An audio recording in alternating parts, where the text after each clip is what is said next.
Yeah.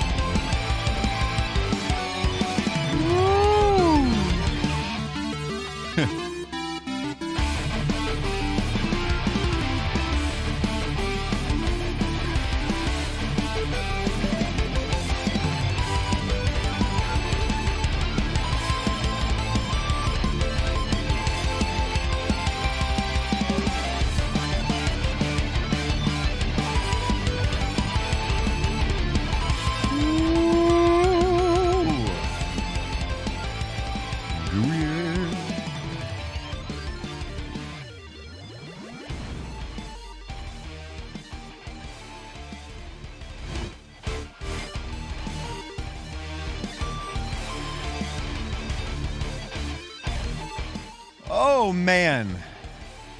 What is going on, cyberspace? How is it going today?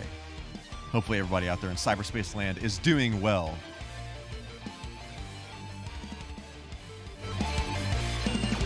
Man, Strike the Earth is such a good song. Freaking the whole Shovel Knight soundtrack is absolutely phenomenal. Woo! Hello, cyberspace. I'm MichaelK. And today we are playing some Sonic Jam for the Sega Saturn. I realized recently, so if for those of you who did not see my post about this the other day, so this is Sonic Jam for the Sega Saturn. Basically what this is a collection of the Sonic Genesis games, but on the Sega Saturn. This was like, I feel like this was probably the first time the Genesis games had been released on another console. And the games are actually ports in this. They are not emulated. So, meaning a lot of the games that come out nowadays, like that are older, like, you know, Super Nintendo games, Genesis games, whatever, they are running on some kind of emulator on, like, you know, the newer hardware, on the Switch, on the PS5, or whatever. These games were actually basically recreated for the Saturn. So there are differences in them. And kind of the reason for me doing this stream is I wanted to see what some of the differences were. There is like an easy mode.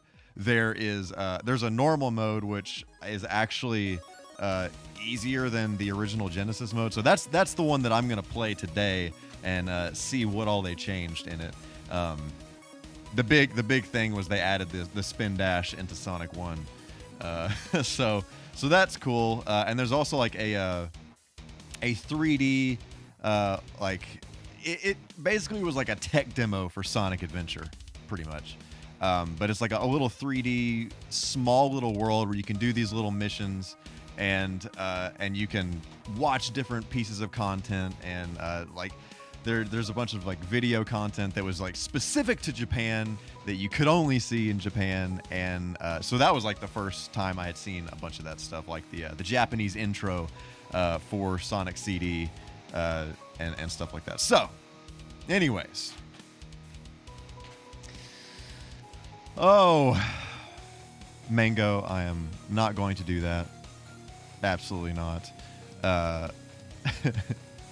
Hips, I'm so ready to jam. That is absolutely 1,000% happening here.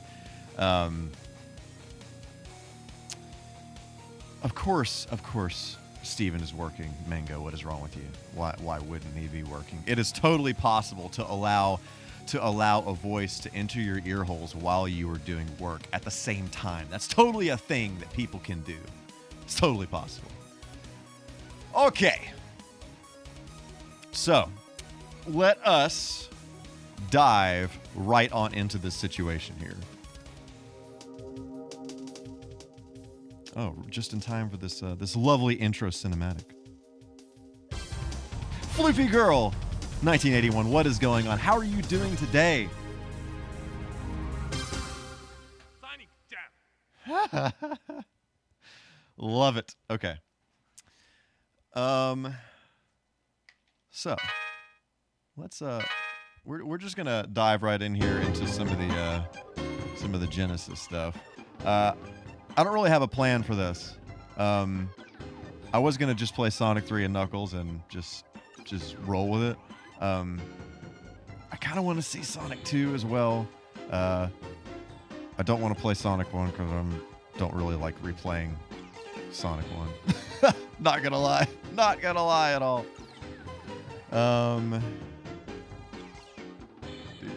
So yeah, let's do Sonic. No, wait, that's not what I wanted. I wanted the lock on. So a cool thing that they did with this was you can select Sonic and Knuckles, and then you can lock on Sonic 3. So you can lock on any of these games and see, you know, kind of how that would have reacted on the Genesis, what would have happened. So TLDR, when you do it with Sonic 1, you get some special stages. When you do it with Sonic 2, you get Knuckles in Sonic 2. And when you do it in Sonic 3, you get the full shebang. So basically what they did was Sonic 3 is only half of the game, and Sonic and Knuckles is the second half. So when you lock them, put them together, then you get the full experience. So yeah, there's that. Yes, the old back in the day, Sonic was he was very round. He wasn't as tall. Apparently the Sonic 3 and Knuckles, when you lock it on like this, it doesn't have the mode select, unless you select that later. Let's see. Yeah, okay, maybe you select it after. Okay, let's get it together. Okay. Let's just play, lock the cartridge on as many times as possible. Okay, here we go. So, I feel like I played, I've tried these on easy mode back in the day, but I want to see what normal was like. So let's do the thing. Mystically 987, what is going on? How are you doing today? Hopefully well. And Floofy Girl, I'm doing well. Thank you for asking. Where the dead ships dwell. I do not know that song. I'm sure Zerain knows that song. He is, out of the two of us, he is the big In Flames fan. So yeah, I'll have to check that song out.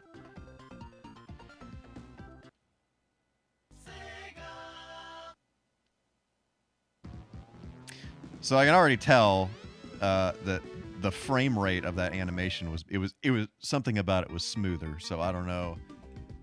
They probably didn't like add frames into it or anything like that, but it was a little smoother. Okay, let's just do the thing. Okay. So we're rocking and rolling here.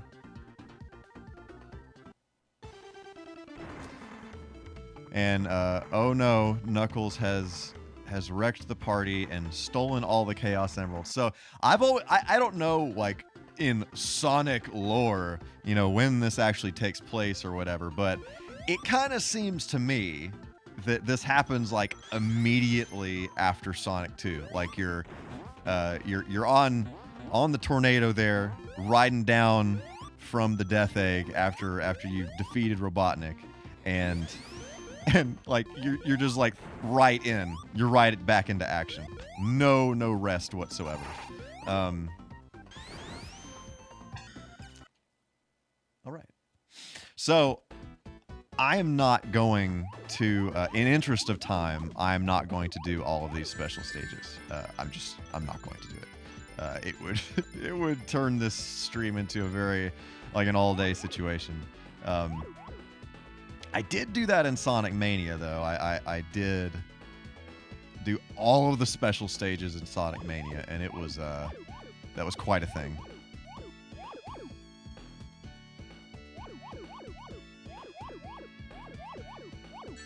So the sound effects are definitely different. I'm wondering, like, how they did the sound effects in this, if they did have to do some kind of like FM chip emulation, or if it's like sampled, or I don't know. A lot of this stream is probably going to be me contemplating all the technical differences between these games. The ring sounds different.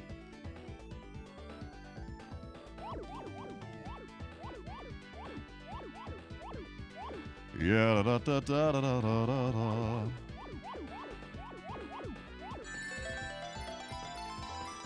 I will get caught up with chat in a second. I'm deep in the heat of battle right now. Okay. That would be pretty cool, Hips. I actually could have done something like that if I had thought ahead a little bit, but, you know, here we are.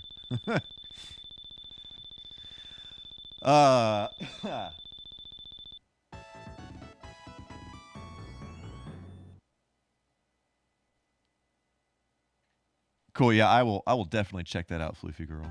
Master Exploder, how are you doing today? It is good to see you here. Hopefully you're doing well.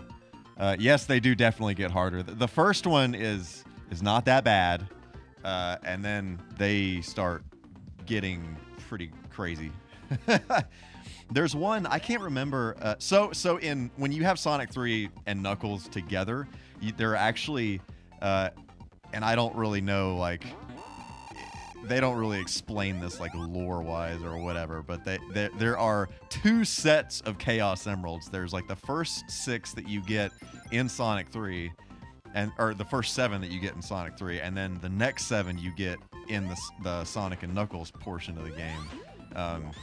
And if you get all 14, then you get to become Hyper Sonic or Hyper Tails or Hyper Knuckles, which is cool because when you're hypersonic, well, actually, when you're all 3 of them, when you're hyper or whatever, you have like this blur behind you, which was like this. I mean, basically, you know, it's just like 3 sprites that follow you around. But it's a super cool effect, and Sonic's like, you know, like flipping around all these different colors and stuff. It's pretty cool. But Hyper Tails is really cool because he has these little birds that fly around over his head. And they just kind of like home in on enemies. So it's like, it's super cheat mode. Like you can just like be there on the screen and wreck everybody. So it's super cool.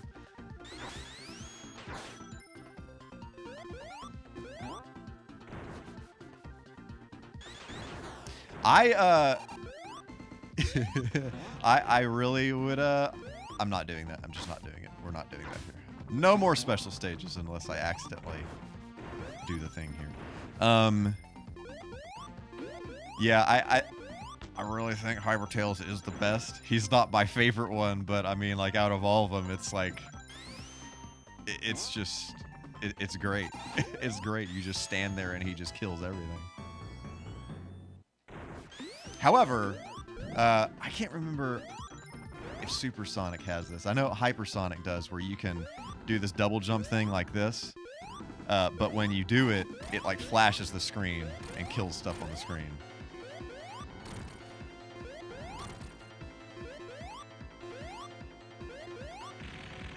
Thank you, Tails.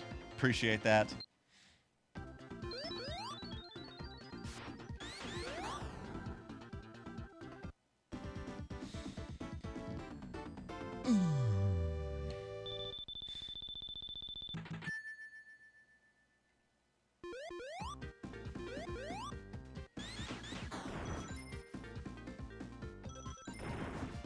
See, this is a moment where I'm going to have to play the special stage. It's all good. It's all good. So there's a special stage in Sonic Mania. I don't know if I can't remember if it's in Sonic 3 and Knuckles, but there's one in Sonic Mania where there are these the yellow spheres, which are like they're springs in this game, and so when you hit one, you just go flying into the air. And there is this freaking special stage in Sonic Mania where, like, there are just very, very minimal blue spheres in one spot. And you freaking have to just launch around all over the place with the yellow spheres. And it just becomes chaos after a while. Because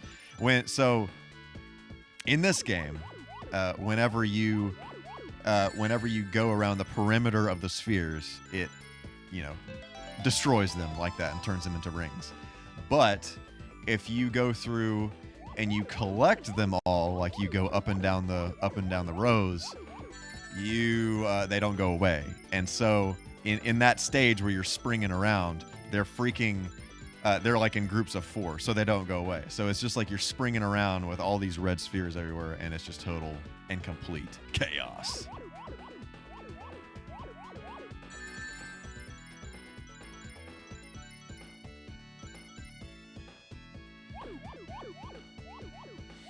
Oh man, yeah. Joey streaming that would be quite a thing. So back freaking an entire lifetime ago, I made a game with something called Multimedia Fusion. It is, and people still use it, surprisingly. Like the dude that made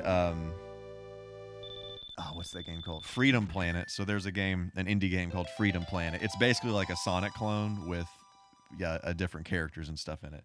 That was made with Multimedia Fusion. If you've ever seen the AVGN, the Angry Video Game Nerd games, crap. They were made with it too. So the dude that Freak Zone Games, the guy, dadgummit! The guy that makes those games, he uses Multimedia Fusion. And it's actually pretty cool because it has like you can compile it for different consoles and different, like for PC or for Xbox or PlayStation or whatever. So that's pretty cool. But anyway, what it is it's rather than using like a programming language or something like that, it's like a visual editor, so you can visually place things on the screen, and the logic area of it is kind of like this grid. It's basically, if you know how to program, you can totally make something in it, with like conditionals and loops and all that kind of stuff. So Motherless. Oh yeah, that sound is totally different. And that one was interesting as well.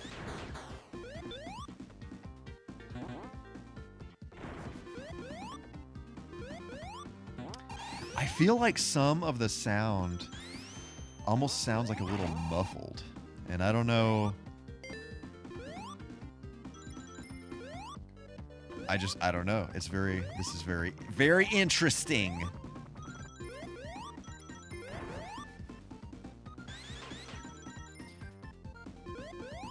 I'm just trying to listen to the song. Like, I don't think it sounds a little different, but I don't think it sounds as drastically different as some of the sound effects do. Don't you?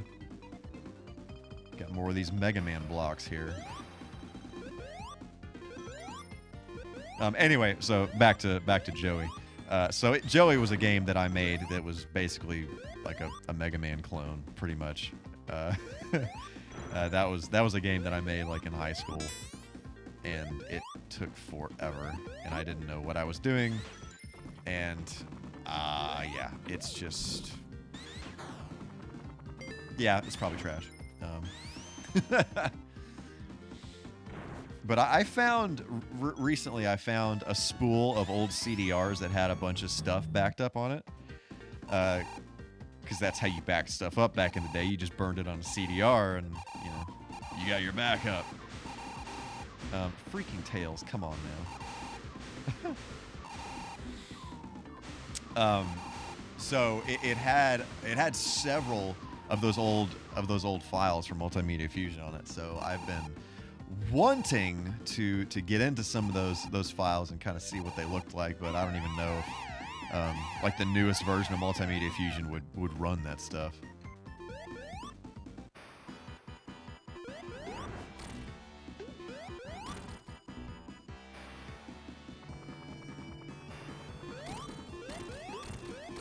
So with this game is the first Sonic game where you actually got damaged by fire. That didn't happen in the first two. So whenever you're fighting Robotnik and his machine has like, flames on it or whatever, like those can actually hurt you. So if you have the flame shield, that is like one of the best things to have when you're fighting Robotnik. I always love how Tails does that. He like goes and is like, oh, went too far. It comes back and then looks up the opposite direction that Knuckles is. It's great. Bro, this song's so good.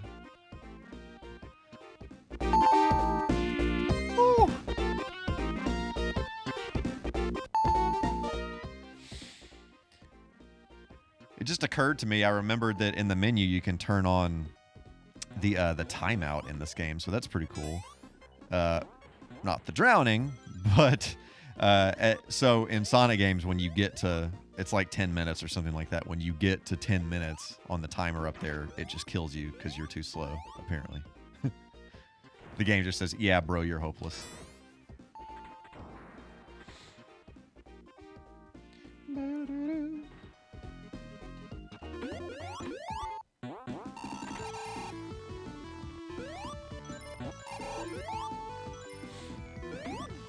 So I just remembered this. Somebody made a, they recreated Sonic 3 and Knuckles with the Unity engine.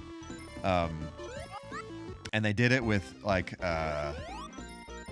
it's kind of like an abridged Sonic 3 and Knuckles. So there are different areas that you can go to that are kind of like blended between different levels and stuff like that. So that I would like to play through that at some point. I think that would be cool. Yeah,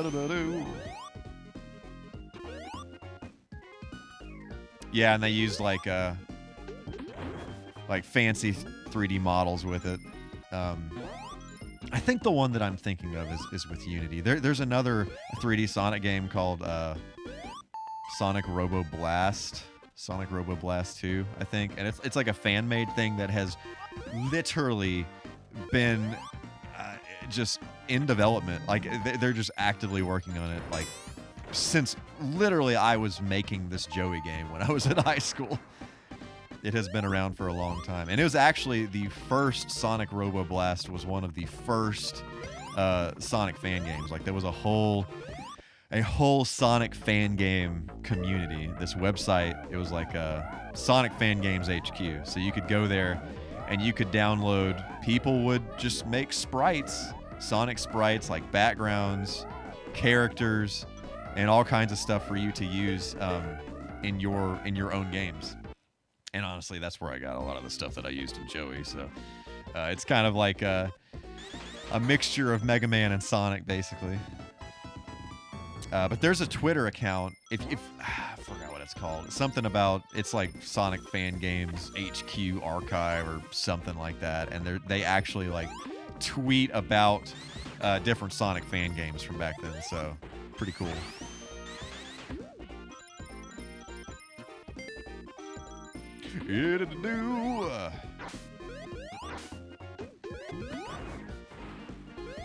So in this game, this was the first game that had all these fancy shields. So like in Sonic 1 and 2, you just had the one flavor of shield that basically gave you one extra hit without losing all your rings.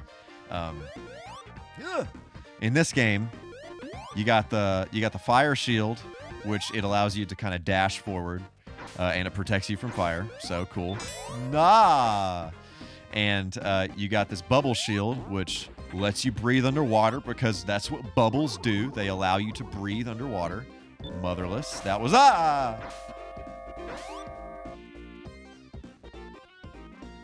Anyway, they allow you to breathe underwater.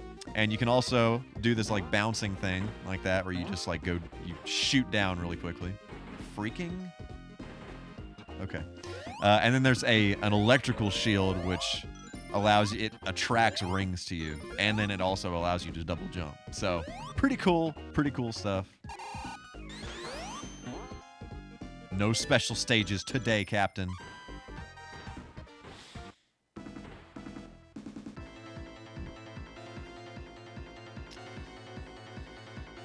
Okay.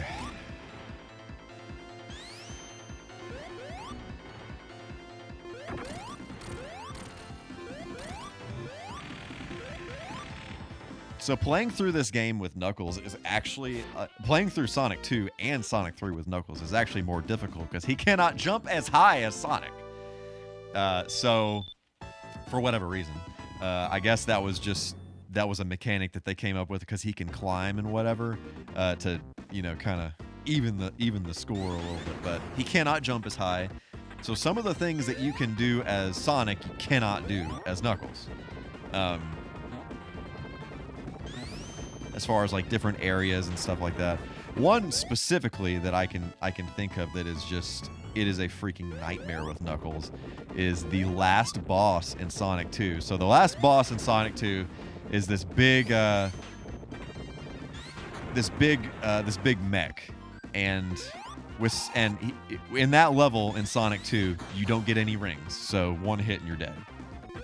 And that boss, he has like fists that are spikes, and in order to hit him, you have to jump up over the spikes and hit him in the cockpit in the head there. And with Knuckles, you cannot jump that high. So the only time that you can hit him is when he does this thing where he flies up in the ground, or he flies up in the air, and then he comes back down into the ground, and he'll kind of like hit the ground and crouch down and come back up. That's the only time you can hit him as Knuckles.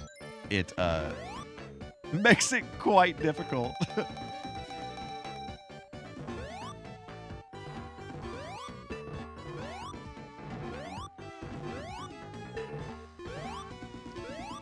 This song sounds really familiar. I feel like it's in something else. They used it elsewhere.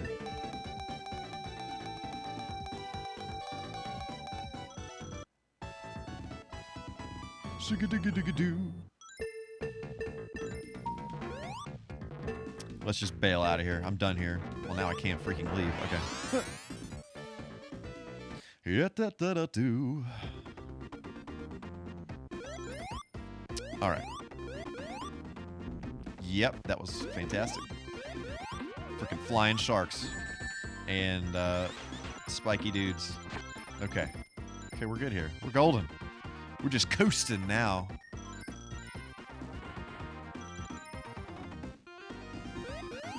Ah. Act 2, the Act 2 song of this zone is really good too.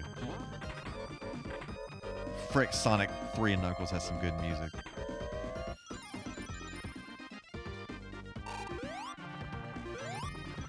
And part of that, I believe, is due to Michael Jackson's involvement in the whole soundtrack thing. That is like a whole thing. I really, there's a video that on YouTube where somebody like went through and documented. Oh, crap. Yeah, I'm just gonna sacrifice myself to get this. Somebody went through and made this like documentary on Michael Jackson's involvement in the Sonic 3 soundtrack. And I mean, there were other people involved in the soundtrack, like Howard Drawson, I think that's how you say his name. He did what else did he do? He did the Comic Zone soundtrack. But yeah, so the whole, as far as I know, the whole Michael Jackson thing is basically 99% confirmed without it being 100% confirmed that he was involved in it. And something about he didn't like the limitations of the hardware or something and just didn't put his name on it. Which, I mean, you know, whatever, but I don't know. To me, it would be strange to put in a lot of work into something and not want to have anything to do with it, you know. I don't know, but maybe it's just me.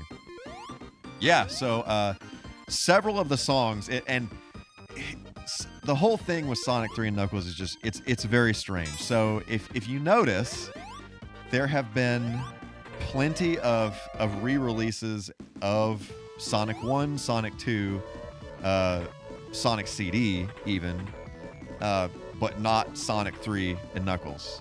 It came to a certain point, you know, and they were releasing these games on like phones and on Steam and stuff like that, and Sonic 3 and Knuckles was just not there. And crap. So and you know, nobody ever confirmed that had anything to do with weird issues with the music or whatever, but you know, that that only kind of makes sense that there's some weird legality going on with the music there. However, I know that they're releasing like another collection at some point soon, like I think over the next year at some point, and it is going to have Sonic 3 and Knuckles in it. So I'm wondering if they either got that figured out or it has different music in it. Because there was a re-release of there was another release of Sonic 3 and Knuckles for PC, and it actually has different music on several of the stages. And the music, like, I think it's the music that they used prior to getting Michael Jackson's music. It was like demo music, and it is just trash. Like, it is so bad.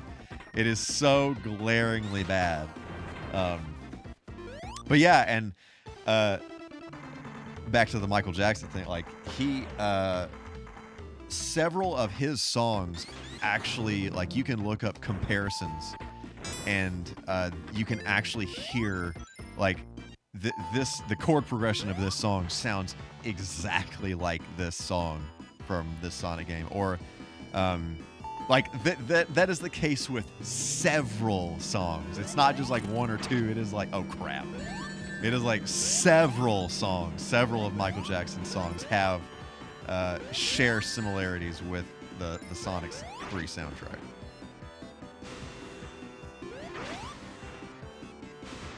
It'd be cool if I didn't get wrecked here.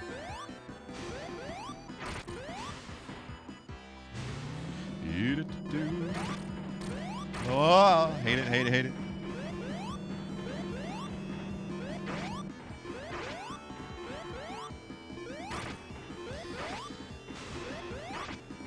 Oh, just, yeah, there you are. Gotcha. Nailed it, brah.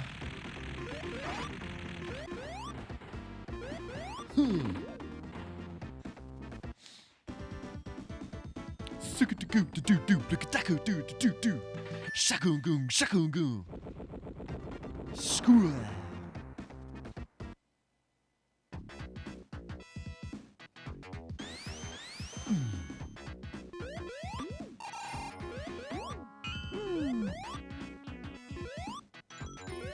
Yes, it was Steven. These Sonic games, a lot of the bosses are filled with the B-hole clinchers. Like, they are filled with them.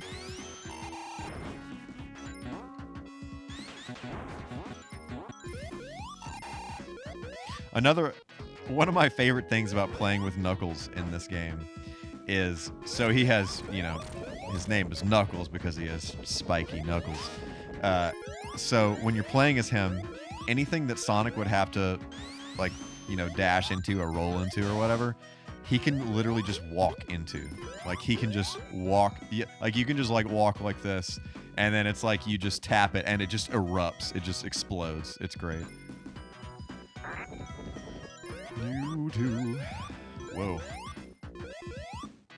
I don't remember there being, like, all this sprite flickering and stuff in the original one. Which you would think the Saturn hardware would be, would run the game better, but, you know, whatever. Oh, I didn't tell my story earlier when I was introing the game. So, if you did not see my post about Sonic Jam, and I didn't know this, actually. I just learned this the other day when I was kind of looking up some info about it, about the development. Apparently, so Knights is a game that made by Sonic Team for the Sega Saturn. I'm pretty sure it was their first game on the Sega Saturn. Which, side note, I plan on, not this coming week, but the week after that, I'm going to stream Christmas Nights, which is it's kind of like I want to say it's like a demo for Nights, but it's like Christmas themed, and it has a whole lot of, like, unlockables and stuff, and, like, Sonics in it. You can, like, play a Sonic in it. It's a super, super cool game, and yeah, so I'm gonna play that the week of Christmas. But anyway, so Knights was their first.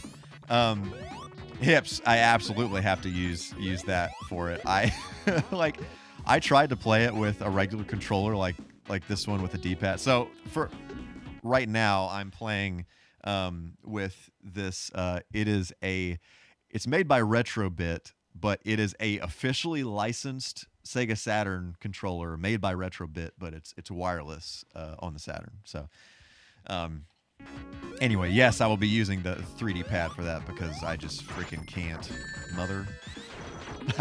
I can't play with a D-pad. But for those of you who do not know, the 3D pad on the Saturn is like, it's basically, it looks very, very similar to the Dreamcast pad. Extremely similar. Can't imagine there's any relationship there. But it has like an analog stick on it. So a game like Knights, which when I play it, you'll see, if you've never seen Knights before, definitely plays much better with some kind of like analog stick or whatever. So, let's see. So the 3D pad is good for, there's another game, one of the last games that came out on the Saturn. Oh yeah. Ah! Okay. One of the last games that came out on the Saturn is a game called Burning Rangers, and it is an extremely an extremely Japanese game. It has like a super like anime feel to it, but basically you're firefighters, but imagine firefighters as if they were like in an over-the-top anime. And instead of like having like a fire extinguisher, you have like a gun that you go around shooting flames, and they're only like 4 or 5 levels in it, but it's a super cool game. It's a really, really cool game. That is a game that I would like to play again at some point. But yeah, you like navigate these big buildings, and you put out fires and you rescue people, and you have like a team of people that are like, you know, all over the place, like you know, helping you out and stuff like that. But it's like super over the top and very Japanese, but very awesome. Very, very awesome.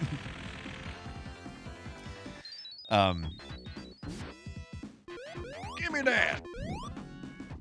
Oh, frick, what was I talking about before?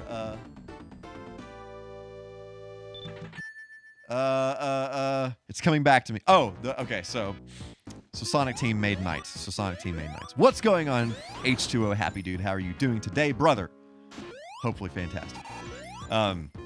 So they made Knights. They released Knights, and I don't know. I guess because at the beginning of Knights was the first time that they really, you know, they really leaned into the whole Sonic Team thing. I believe in like you know, this game, the Genesis games, you know, it kind of casually mentions like, you know, developed by Sonic Team.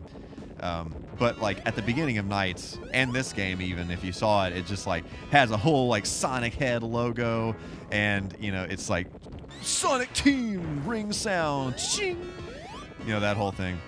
And so apparently Sonic Team actually got letters from fans saying, who is Sonic? Which kind of blows my mind that somebody would not know who Sonic was. But I mean, you know, if the Saturn was your first console as a kid, and you know, you got Knights and you're like, I love this game, but who the heck is Sonic? You know, you're gonna have questions about that. So right after they released the Knights, they thought, okay, we have to introduce the world to Sonic. So they started on the porting all these games over to the Saturn. So that's the origin story of this game. I had no idea. So that's a pretty cool little gaming history lesson there. Ah! Freaking, I hate these things. You have got to be kidding me.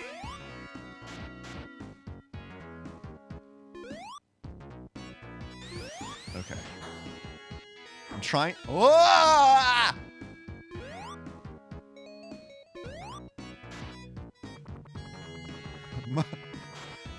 Okay. We got this. I'm not getting triggered today. My voice does not feel great today. I have no freaking clue what I did, but yeah, my voice does not feel great today, so I'm trying to refrain from screaming my brains out so I can get a song recorded at some point in the next couple of days. But that may be unavoidable here. It just might be unavoidable. Yes, Master Exploder. Yeah, so, man, it has been basically confirmed at this point that happened. There is a I'm gonna post this link here while I'm thinking about it. Let me turn on some tunes.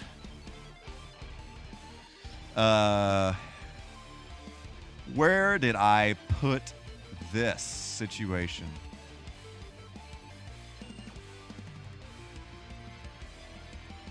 Yeah.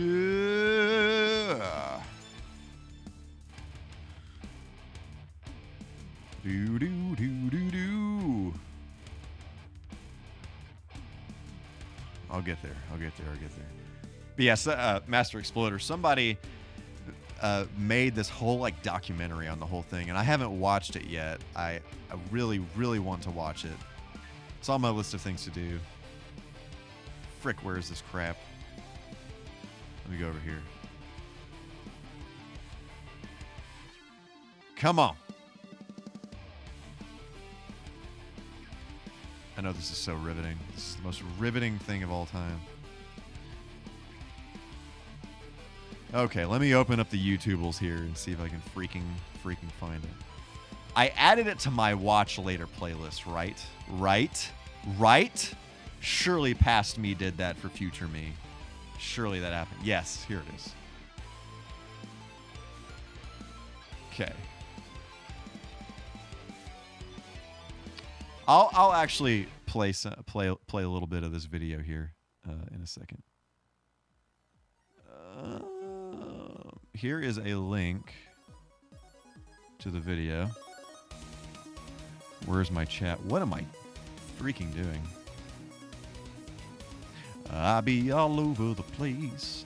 I don't know what I'm doing anymore.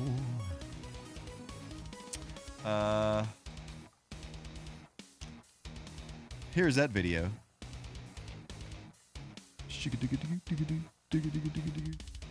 It's cool how it shows up as from Restream. That's nice.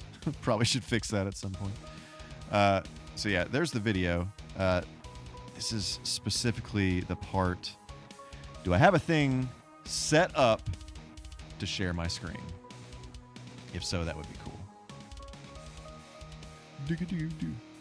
I don't believe I do. I'm just gonna play the audio because the video doesn't really matter.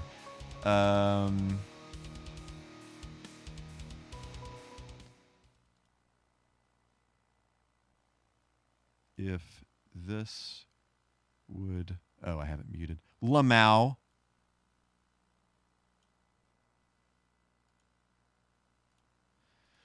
Cool story. Okay. Okay, so specifically, this is talking about the ice cap zone, which will be the next zone after the one we are currently playing. But it has like one of the best freaking songs like in this game.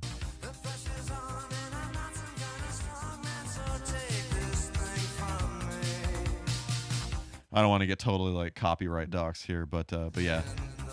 So if you've heard Ice Cap, 100%, like it sounds exactly like that.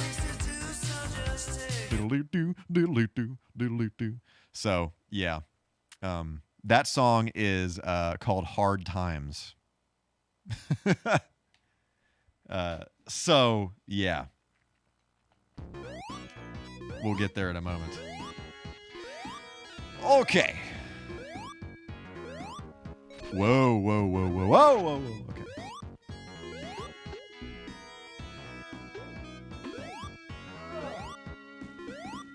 But yeah, I need to watch that video. There's like all kinds of other info in there.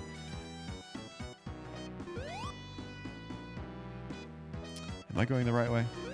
I forgot what I was doing. Probably not. TBH. Oh, the arrow points the opposite direction of the way that I'm going. Fantastic. Flawless execution.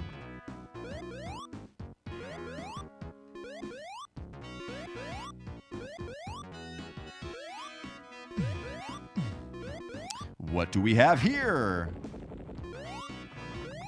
Yes. This is one of those levels that I just do not trust.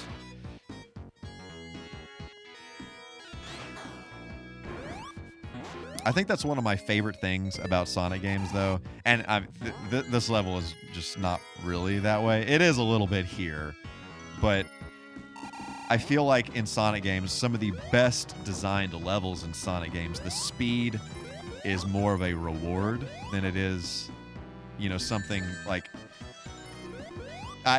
people make the, gotta go fast joke all the time and whatever, but it's kind of like the speed is a reward for doing something really complicated, like some kind of complicated section, like some platforming thing. It's just like this nice release of, oh yeah, I'm just gonna blast through this and do a bunch of loop-de-loops. Woo!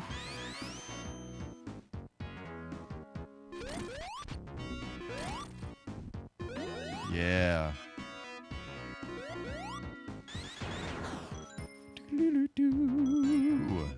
Ah.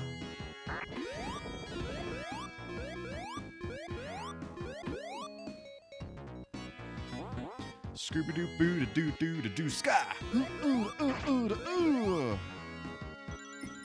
I don't know why there's like black sludge in this level. I have no clue what that's all about, but there is. We're getting there. No, no, no, no, no. Ah! Almost jumped the gun there.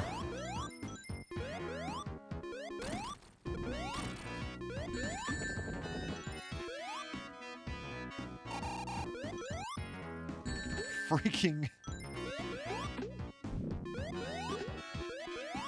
I think that's why some of Adventure 2 feels so good. And Sonic Level is this basic platform and then reward with edge. Yes, yeah. So, 100%. And I think that's like I love Sonic Adventure 2 for that reason. And and a lot of people complain about like some of the modern stuff because you just like hold forward or whatever to do a thing. But I mean, that's no different from this. Like, to be totally honest, where you just hold right instead of forward. But it is like a reward for some of the more complicated sections and whatever. So,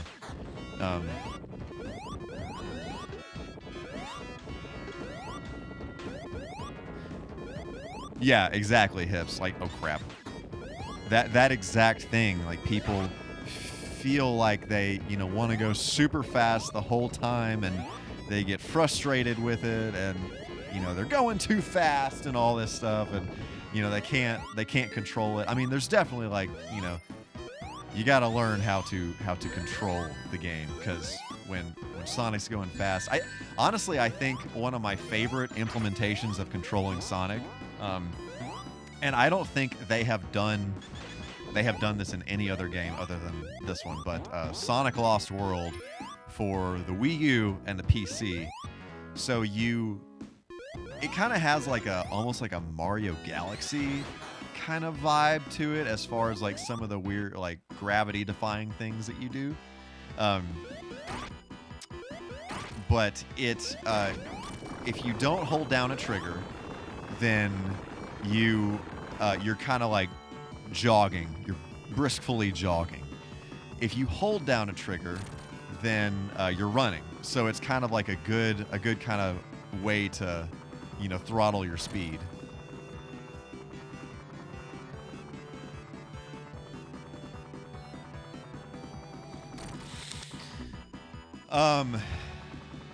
Happy Dude. The going price for Saturn is around $130. Let's see. So yeah, definitely those games you mentioned. Virtual On is one of my favorite Saturn games. I freaking love that game. So it's like a fast-paced mech fighter that you. It's just like a one-on-one mech fighter, and I really enjoy it. It's a fun game. I enjoy it. So it's one of the few games that I enjoy so much. That I got a controller that's made specifically for it, and I don't think there's another game that works with a controller, but it's like this twin stick controller. It just has two joysticks on it, with triggers and buttons, and you can do a control them with it. It's a really unique control scheme. Pretty cool. Or I guess it's not unique. There are other games that do it, but and I just realized I lied. Ice Cap is not next. Carnival Zone Carnival Night is next, and then Ice Cap. My bad. That is completely inexcusable for me. But yeah, so back to the question at hand. And Master Exploder, to answer your question, there was like a blah blah blah blah blah, like a Golden Axe like fighter that came out for the Saturn, but I don't think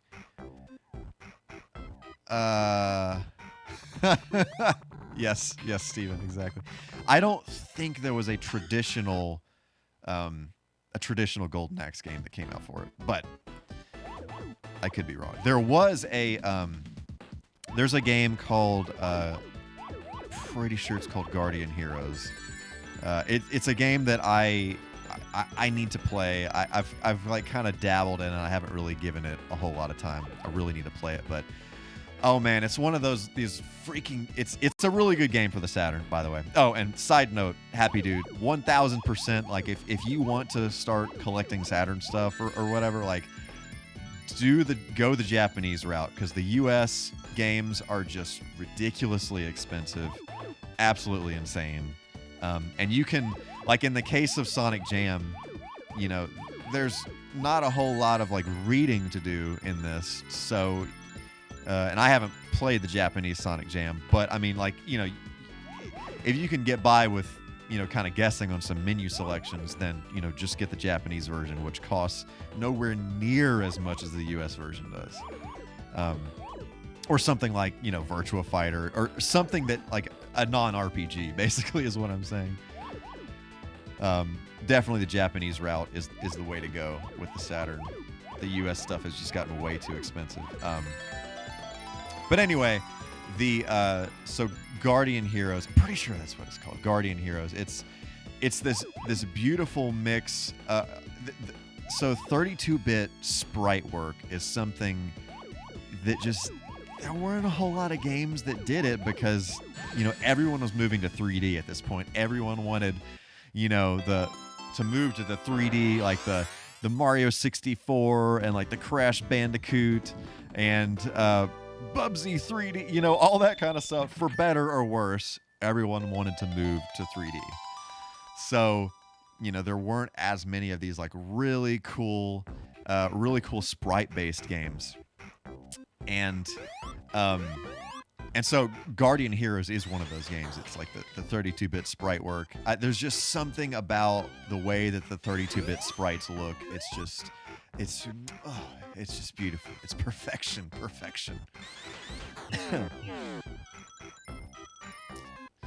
C4103, thank you so much. Thank you so much for the follow. I greatly appreciate it. It's excellent to have you here. We were just, and actually, you were the one that sent me the video that I shared. So I shared the video, the Michael Jackson Sonic music video a little bit ago with everybody. So I appreciate you sharing that with me.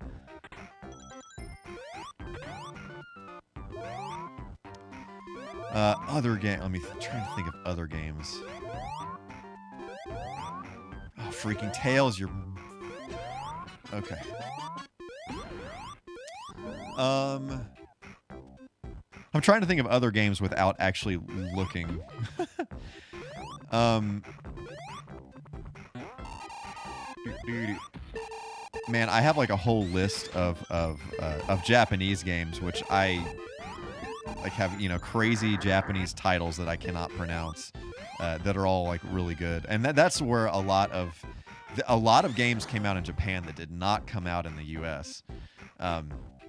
So especially like shmups, if you like shooters, like those, you know, overhead or side-scrolling shooters, lots of that kind of stuff came out in Japan, but not in the U.S.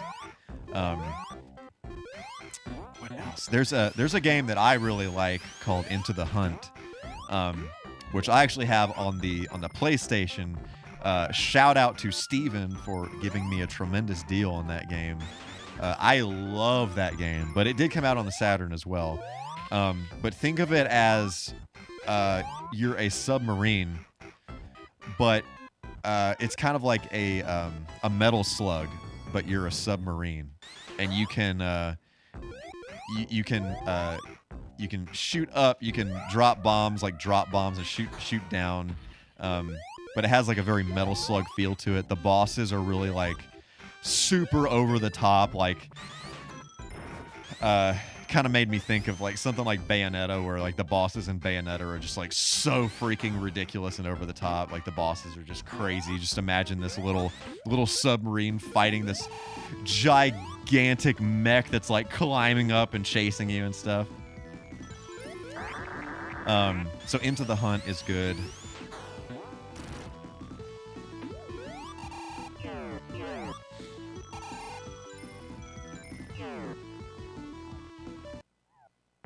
Dude, yeah, if I mean, like, dude, like, say what you will about Michael Jackson's personal life, but I think as an artist, you know, he was a tremendous artist, like, and just an amazing performer. Just, yeah, wrote some amazing stuff, and how he was able to dance like that and sing at the same time, I literally have no idea, but yeah, like, I cannot even imagine, like, if he, you know, had done some stuff for Sonic Mania. It's freaking...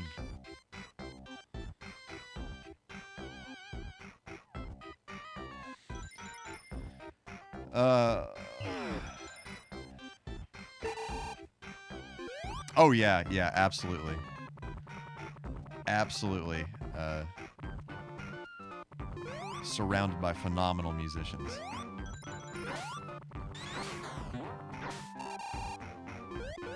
So I'll bring this up when I get there. I was about to talk about the barrel. Freaking, oh my. I think that is, no! The barrels just toy with you in this level, like in aggressive ways and extremely non-aggressive ways.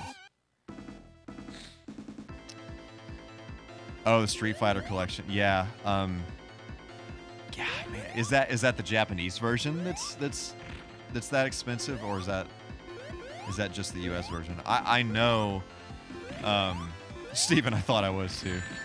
Yeah, check out the Japanese one and see what that's going for. Like, they are so much. I'm just, this is the end of the line here. I'm being dumb. Yeah, you cannot do anything with this boss. Except for this! And apparently that. Yeah, Happy Dude, like, every single one of those, like, fighters on the Saturn, the US fighters, is just, yeah, hundreds at this point.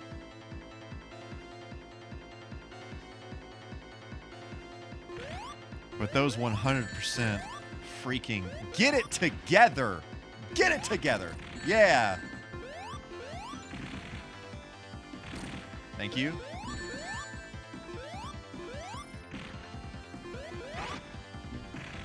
Yeah, that's what I'm talking about.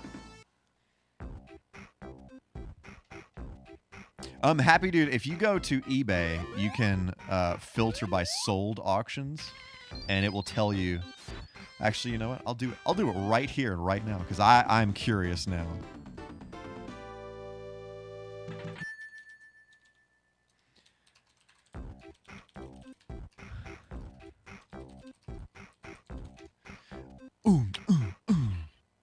So this level actually had, in the PC version of this game, had, the music is horrible. Like, I don't really like this song in general to begin with, but it's like really bad on the PC version.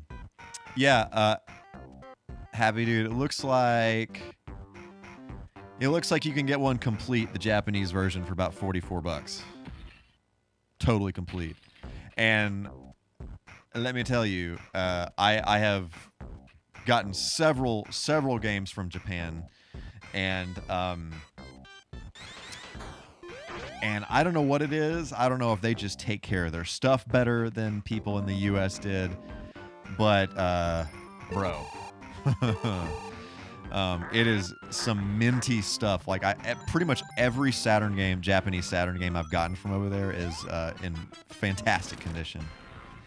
Happy Dude, it is region locked, but I can link you to a device that you plug into. It's called an Action Replay.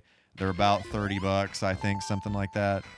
And it lets you put in Game Shark codes, and it unlocks it regionally. Oh, please. Okay.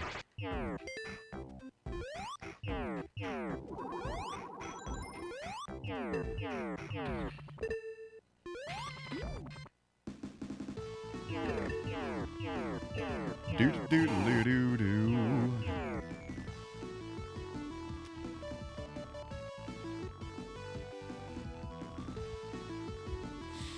Okay. Doing a thing. Tails, come on.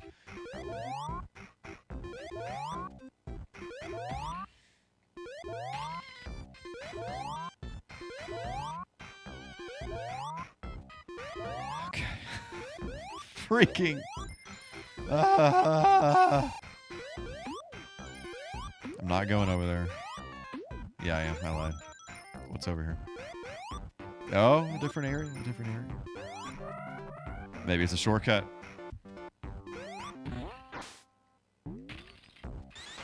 Oh, I forgot to mention that. That's another plus. Well, too bad for that. That's another plus with the bubble, is it can actually deflect little projectiles. So that's pretty cool.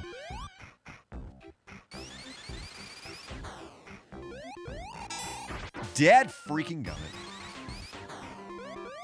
Okay, that's what I wanted to do. I'm a little rusty, guys. I apologize. This is embarrassing. Absolutely embarrassing.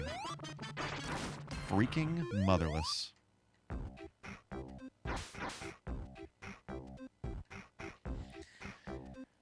How much are...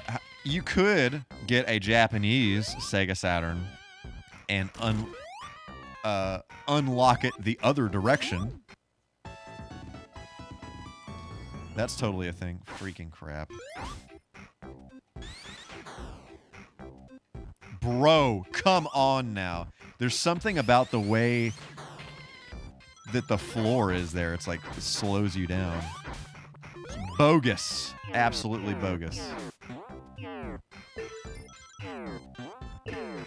Frick, I do not like this level, man. There's just like childhood. I'll get there in a second. I keep on wanting to talk about the barrel.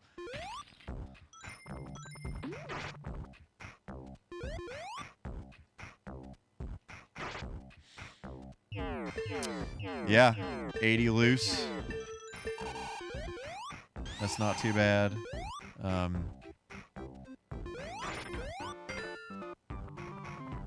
Thanks, Knuckles. Oh, dude! I just realized. I don't know if I skipped it. Wait a minute. Or is it after this? I don't know. Once again, I'm talking about the barrel. I'm not going to make erroneous claims until I get to Robotnik, and then we can discuss. So let's see. You have a couple of options there, Happy Dude. You could do that. You could get so you would need a way to capture it. I'm assuming you'd want to stream it. I would highly recommend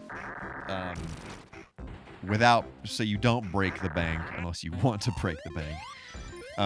You can get some S-Video. I actually have some extra S-Video cables for it that I can give you. But S-Video cables with a RetroTink 2X. That would give you HDMI output for the Dreamcast, and it would be... I think S-Video is a tremendous improvement over composite video. So... yeah, versus like RGB. So RGB is what this is running in right now, which looks phenomenal. But I don't think the improvement from S-Video to RGB is as good as composite to S-Video.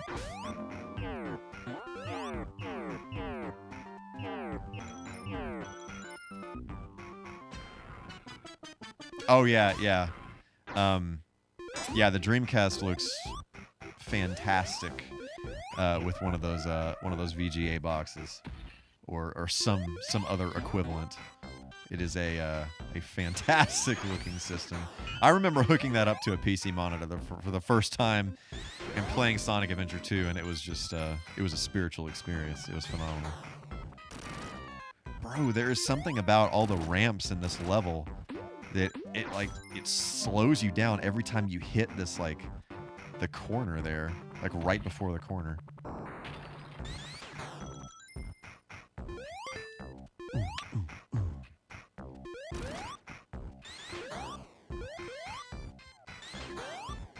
Anyway, dude, my brain is freaking everywhere. It's everywhere. Okay, I can confirm this right here and right now.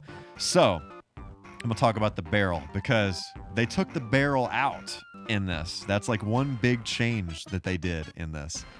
Or maybe this is the barrel. They just moved it down. So this area up here, if I can get up there, I don't think I can go any higher. This area up here, it's a room that locks you in there. You can't go up. You can't go down. The only thing you can do is stand on this barrel at the end. The game does not give you any indication what to do. But what you do is you jump on the barrel, and this is a mechanic that the game just does not describe to you. It just does not tell you this anywhere. It doesn't even hint at it. Like it just locks you in a room, and I guess the intention is for you to just sit there and figure it out, hopefully before the timer runs out at freaking 10 minutes, which it's about to run out on me, so I'm just going to stop talking and move on. I almost did it. That was almost bad. So, you get locked in this room with this barrel, and you don't know what to do. And I literally, as a kid, when I got locked in that room, I approached it several times, like many times, and I had no idea what to do. So I just had to stop playing the game because literally I could not progress with the game. I basically, thought that I had done something wrong or that I was, in the wrong area or I don't know. I thought it was wrong somehow. And so it wasn't until I got a Sega Visions magazine, which Sega Visions was Sega's Nintendo Power. And it tells you all you have to do is jump on the barrel and hit up and down repeatedly. And, oh, great. And then you can make the barrel go up and down, up and down, up and down, further and further. And you'll get out. You'll get out of the room. And I'm totally going to die from this timing out.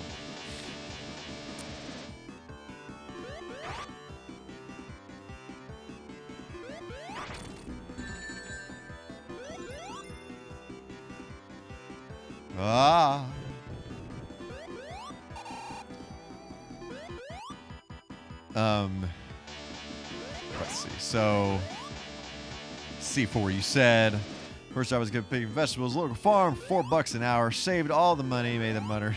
Yeah, spent it on a Dreamcast. Nice. I think that's a good way to spend money. And here I go to Hedgehog Heaven. Fantastic. Thank you. Let's try that again, shall we? Spent too much time talking about barrels. You got it by sheer luck at a con for 60. Yes, 60's a good price. 60's a good price. Yeah, I actually got deals are still out there to be had out there in cyberspace land, everybody. You can absolutely, totally score on games still. You just have to, you have to be quick about it, basically. So I have my childhood Dreamcast, but I have the parts to make a Dreamcast with a GDMU in it, which a GDMU is an optical disc emulator, which allows you to run ISOs on it rather than put discs in it. So it replaces the optical drive on the system. So I wanted to get a second Dreamcast to do some modding with, and I wound up getting one that has like the shell on it is just total trash. It's like it's yellow. It's kind of gross. I don't know if it lived with a smoker, or I have no idea what the story is there. But I got this Dreamcast with a loose copy of, or not loose, it was a copy of Sonic Adventure 2 that did not have the manual. So it had the back artwork, but it didn't have the manual. And got that, Dreamcast, Sonic Adventure 2, Frogger 2, and Typing of the Dead. And I got it for $70 on Facebook Marketplace.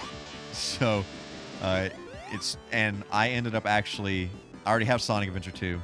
So I ended up selling Sonic Adventure 2 for about, and keep in mind this is without the manual, for about $70. So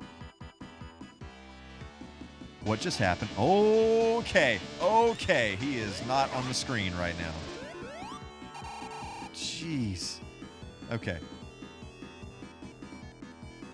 Hopefully this didn't just break the game and he didn't just drop that off into infinity. Holy crap, I think that's what just happened here. There he is. There you are. I guess he just went down somewhere down below to get it. Anyway, I sold Sonic Adventure 2 and pretty much paid for... I sold Sonic Adventure 2 and Frogger 2 and paid for the Dreamcast, basically. So, basically got it for free at that point.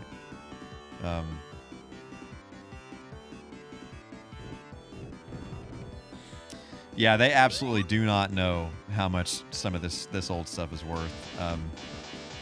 And Facebook Marketplace is also a really good place to get CRTs as well. A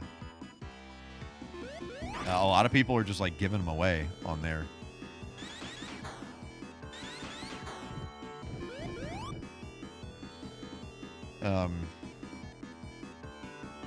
What else did you say? No. I'm in the heat of battle here. One sec.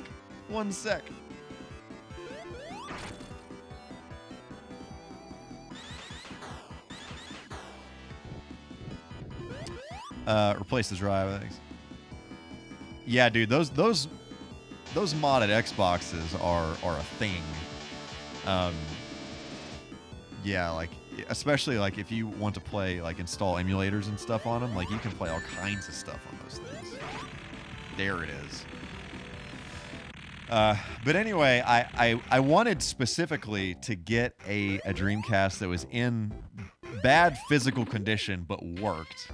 And I got a translucent blue shell for it that I'm gonna replace I'm gonna put the guts in there, put the GDMU in there, and then I can run ISOs on it, which the Dreamcast is unfortunately getting up there in price, like pretty crazy with games. Like Sonic Adventure 2 now complete, you can get anywhere from 130 to 150 for that game. Oh, here's some ice cap action.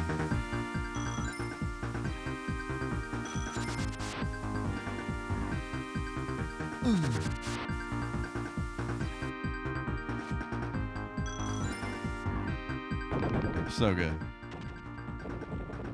This is 1000% one of my favorite Sonic songs.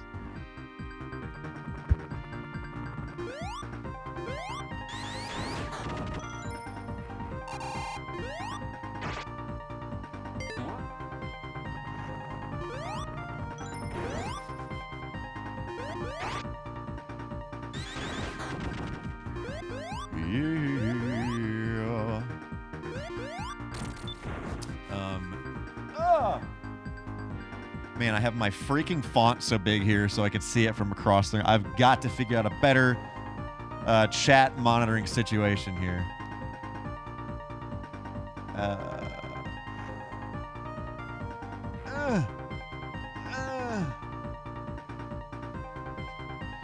TV would only work if it was hooked up to cable. Like like it only had like an RF input on it. Is that what you're saying, Happy Dude? Wow. Yeah. C4 talking about emulation there. Yeah, I personally prefer using original hardware where possible. I feel like a lot of it to me is, you know, playing on the original system. Whether, you know, the original system is kind of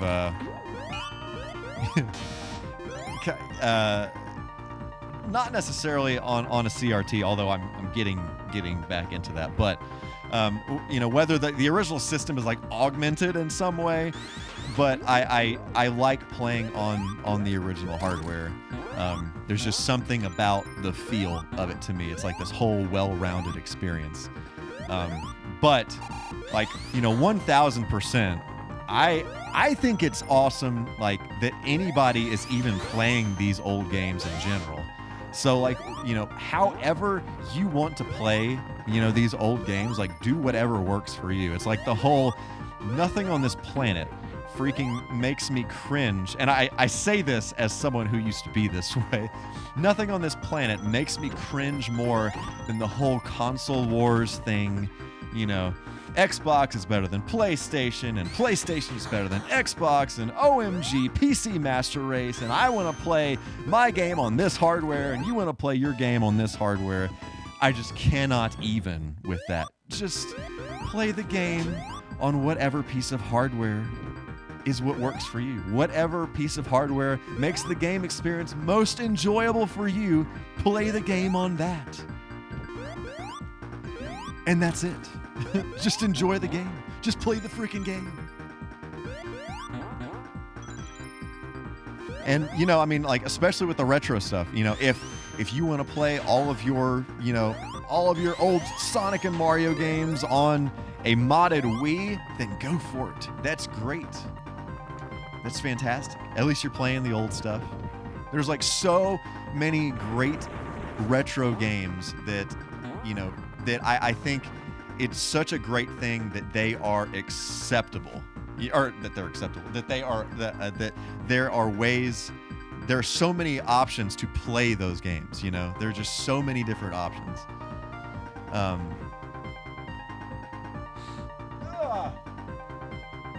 Hang on, let me fix my chat. This is getting ridiculous. I gotta have a better way to do this. Okay.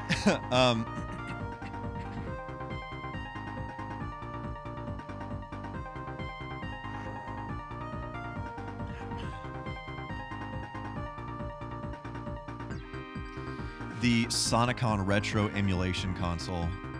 I have not seen that.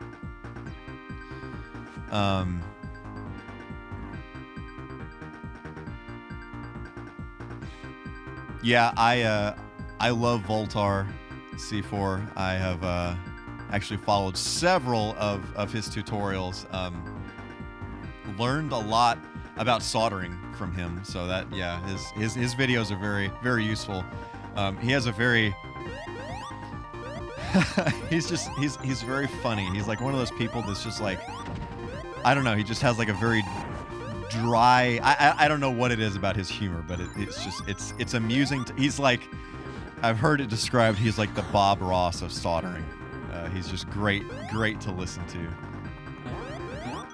Freaking, you have got to be kidding me. Let's see.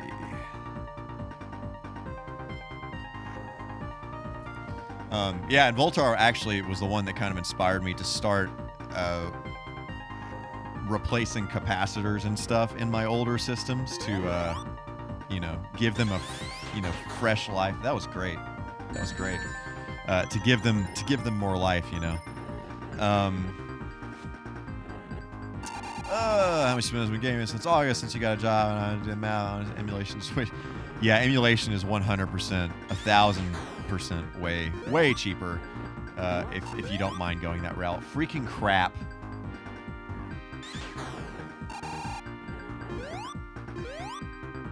Can't yeet.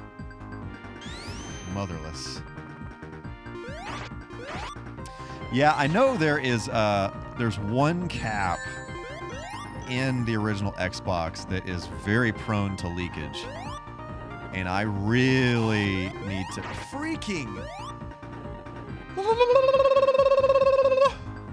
I really need to fix that. Haha! All right, we're good here. Don't you do that, you freaking penguin!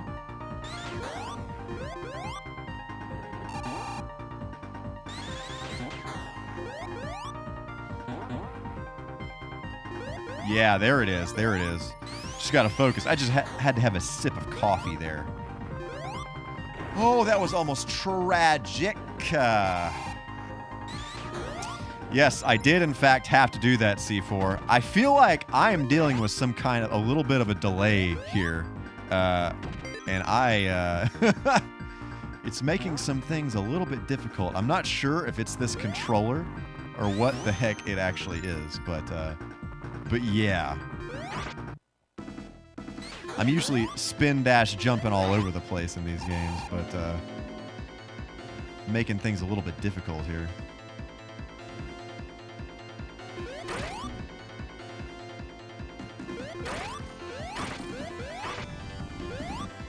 Whoa! Ah!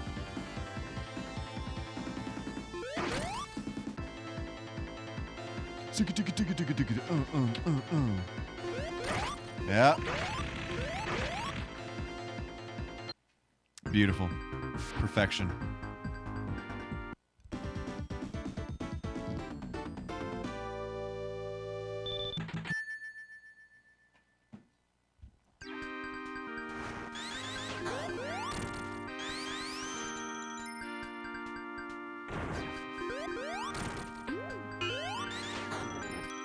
Get him.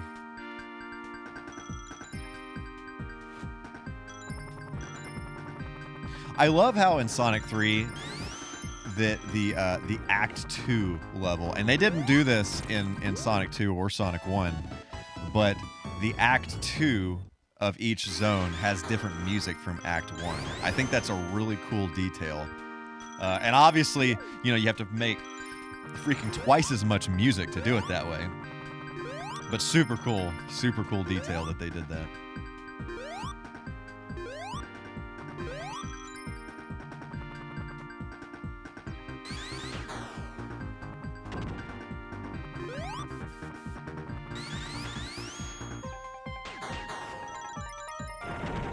Like Act 2, the Act 2 music's kind of like has this chill vibe to it, but you know, it still has the melody.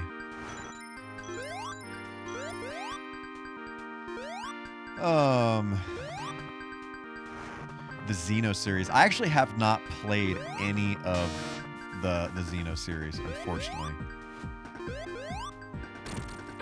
I know that I need to, but I just have not. Those are pretty long games, aren't they?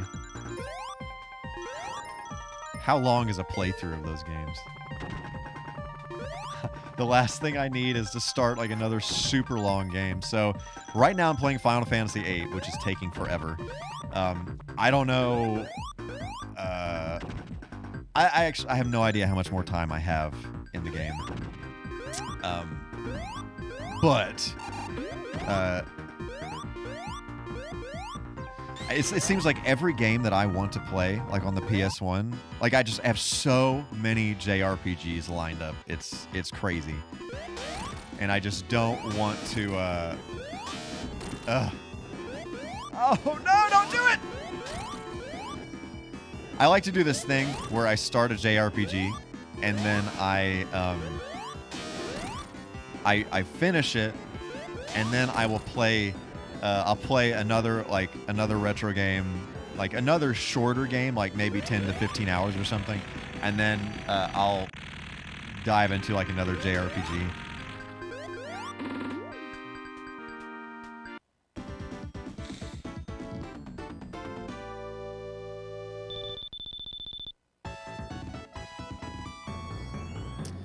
was too dark. I like that. I like the sound of that.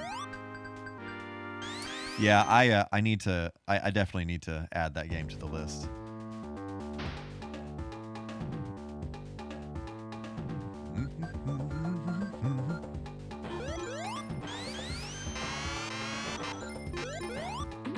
Okay, this is something I very vividly remember. I very vividly remember is that the alarm sound in this level specifically, in this port of this game, is really obnoxious. It's not as bad in the Genesis one. It's much more tolerable, but like in this, it is just like every single time it goes off.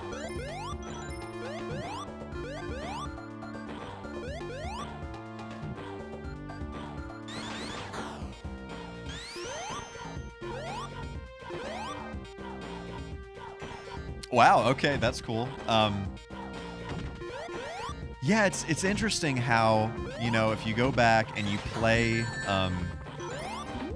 you play games, you know, that maybe you missed out on or whatever, like how well they have aged and how well they can you know, convince you to, you know, oh well, maybe I like this better than the other one. So that actually happened to me with Majora's Mask. And I know this is quite a statement I'm about to make, but I played through. I had Ocarina of Time and Majora's Mask as a kid. I did not beat Majora's Mask as a kid. I don't know what it was about it that made me stop playing it. It wasn't that I like didn't necessarily like it. I just kind of like I got stuck at some spot and I just stopped playing for some reason.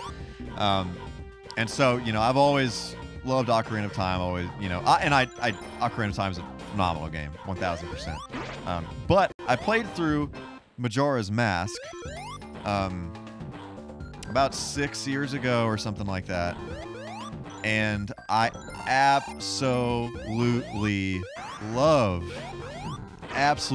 it. Like, it was such a great game. Like, and there's just something about the way. It's so much darker. It is so much darker than Ocarina of Time. I mean, you know, there's some dark stuff that happens in Ocarina of Time, but there's just like this really dark thing about this looming darkness to Majora's Mask, and I love the way that the whole thing technically takes place over the span of 3 days, and you know, as you progress through the game, you unlock different ways to like travel through time and slow down time, and you know, all this kind of stuff. And it's just like it's so cool to see like how like different things that you do, like, and I'm a sucker for time travel, 1000%. It is so cool to see like all these different things. I'm getting like all these notifications about people asking if I see chat. Yes, I see chat, 1000%. I see chat. I'm just going off. I'm going off the rails here. I'll respond in a moment. But like, I just absolutely love like the way that like there are all these different things that you can do, and it affects stuff. Like a couple days later, there's this one mask that you do where you're basically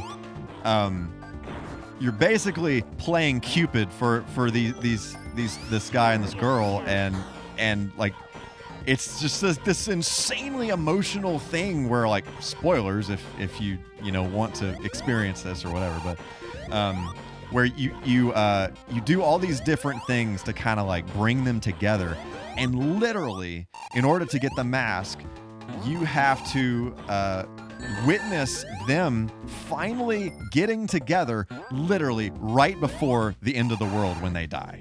And it's just like, oh, bro, come on now. Come on.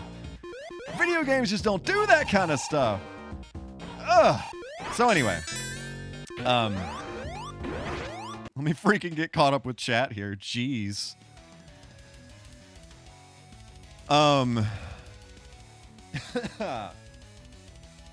Yes, Mango, I am, but if you are freaking out about it, you may go ahead and do said things. I will do it at some point in time.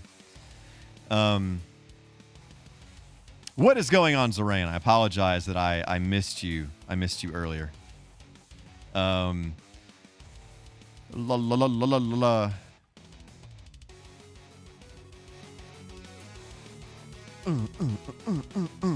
But yeah, I am seeing both chats, so all is well in the Shire.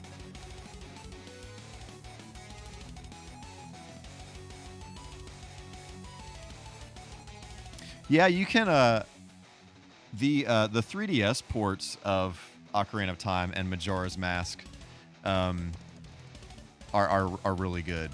Those are good ways to experience those games if you never played them and you have a 3DS.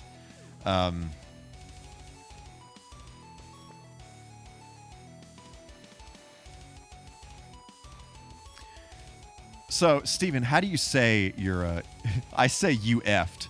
Is that how you say that? I'm pretty sure that's probably not it, but how do you say that? Oh, it is. Okay, cool. It's just, it never fails that whenever I do that with somebody's hacker alias here in cyberspace, I'm like, that probably is not supposed to be several words, but here we are. I don't think I've seen that meme, actually, now that you mention that. It's all good, Zorain. It's all good. It's all good. I was just I was going down a rabbit hole, and sometimes when you're going down rabbit holes, things get weird. Things just get freaking weird.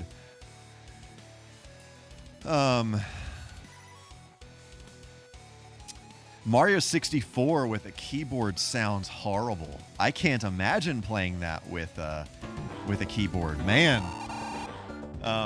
Dude. I feel like Mario 64 for me, they absolutely nailed the controls in that game. Like 1000%. I feel like every single game that came out after Mario 64, like as a 3D adventure platformer kind of game, every single game, you'd have it in your mind that Mario 64 is like this golden standard of 3D adventure game controls. And a lot of them, it's very, very glaringly obvious that they don't control nearly as well as Mario 64, but they totally nailed that. And the N64 thumbstick didn't really age very well, and honestly I don't really like using it very much nowadays. But it is in its prime. If you can get one that is like very unused, it is a very sensitive thumbstick. And crap. You can if you do like some kind of like you can do like a hardware test and see like dead zones on the stick and like all kinds of stuff, and it's just like so accurate. It's crazy. It's fragile, but it's a pretty accurate stick, and I don't think it's that smooth and comfortable.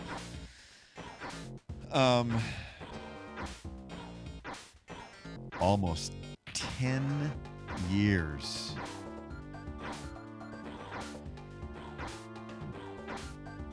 Oh, Happy Dude, Zorain is on YouTube, so you can actually, if you look at chat on the stream layout, you can see what he's saying.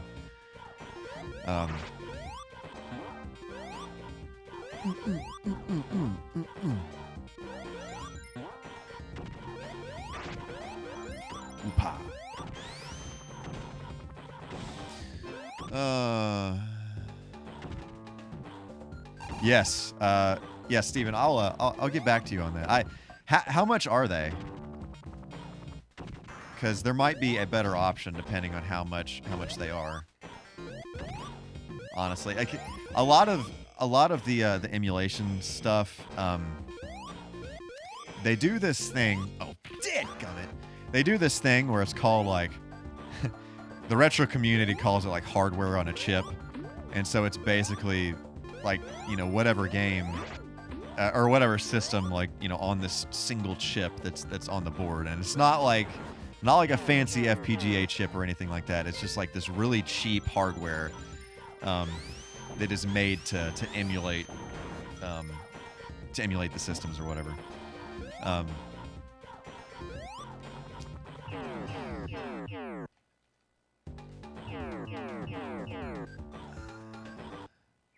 Thank you, Knuckles. Oh, it's Raspberry Pi based.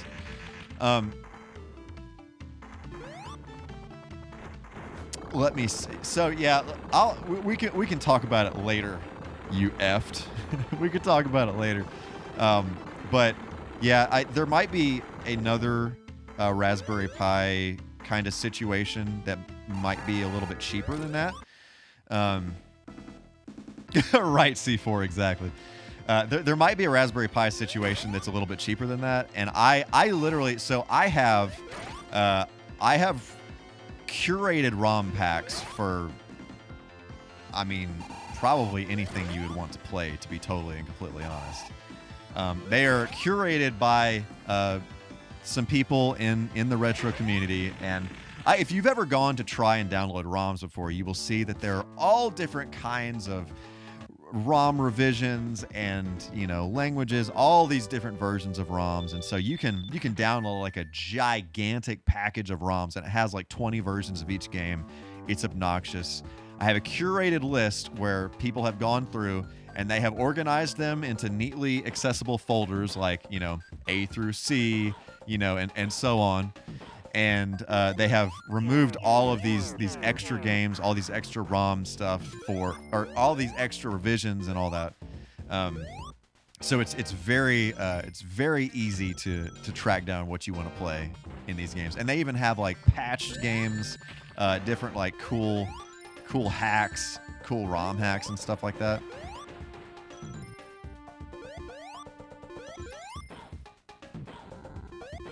Yes, Zorain, I can absolutely hook you up with that 1,000%. I have to figure out a good way to share that with you. I'm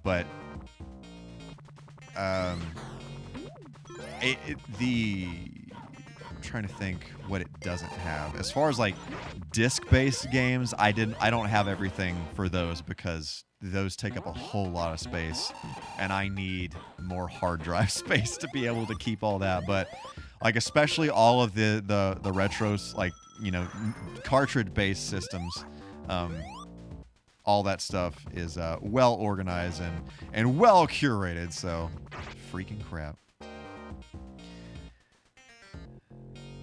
Yeah, exactly, Zorain. And it's really cool. Like I have an EverDrive on my N64, and I have this specific package on there. And it's actually called an EverDrive pack, is what it is. Like somebody actually, the people that put this together made it for, I forgot about that, made it for EverDrives. So it's kind of organized with that in mind. But yeah, like it has like all of these N64 ROM hacks that I've always wanted to play, like Mario characters, GoldenEye with Mario characters or whatever. You know, so different like patched ROMs like that. This is actually super cool. Somebody, and it was kind of glitchy when I tried to play it last, but it was a somebody somehow put GoldenEye levels into the Perfect Dark engine. So you can play GoldenEye in Perfect Dark. So that was pretty cool.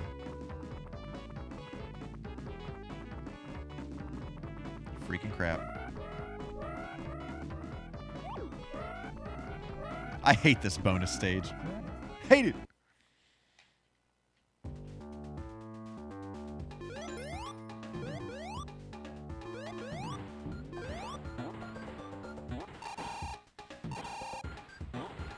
Dadgummit.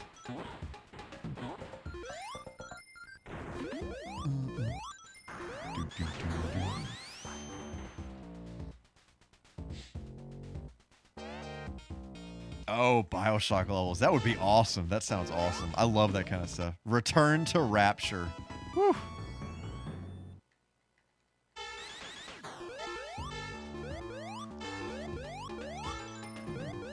And another cool thing about EverDrives, I don't think all of them support this, but the newest versions of the EverDrive support save states, so you can actually use save states on original hardware, so that's pretty freaking cool. Crap!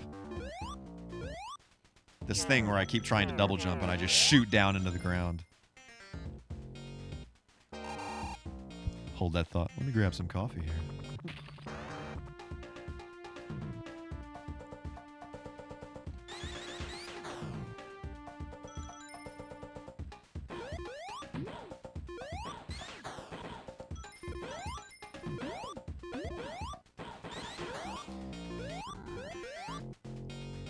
That's really cool. I love that kind of stuff when people, you know, will port assets from a game into like a you know, a newer, like a more modern engine or something like that. I think that's really cool. Or even port newer assets into old games. One that I actually saw yesterday was somebody ported the somehow they got a hold of the 3D models, the original 3D models for Sonic Adventure, which the Sonic model looks exactly like the Sonic 3D model in Sonic Jam in the Sonic World, the 3D area in this. It looks exactly like that. And there's like a model for Tails and a model for Knuckles, and they ported those models over into Sonic Adventure.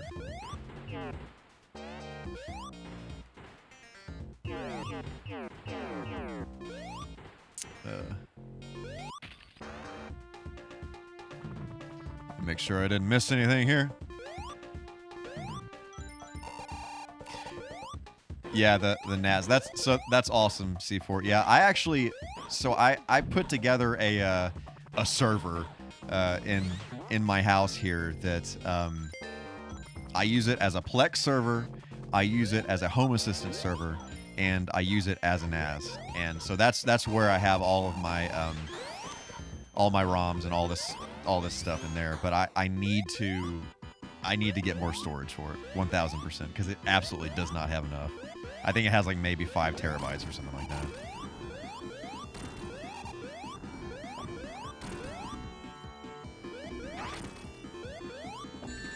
Freaking crap.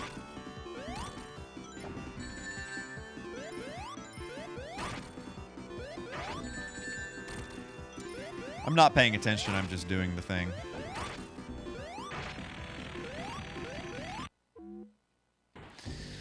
All right, let's see here.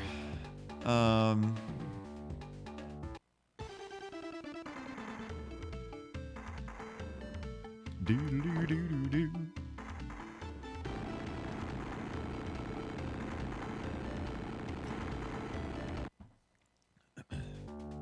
Yeah, I'm really looking forward to see what ends up happening with the Ocarina of Time stuff.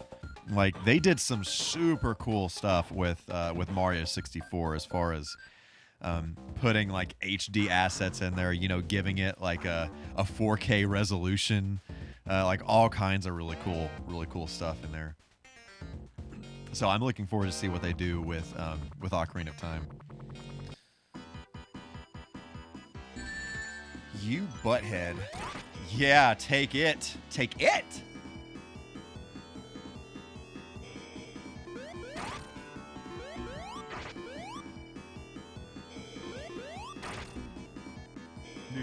Do.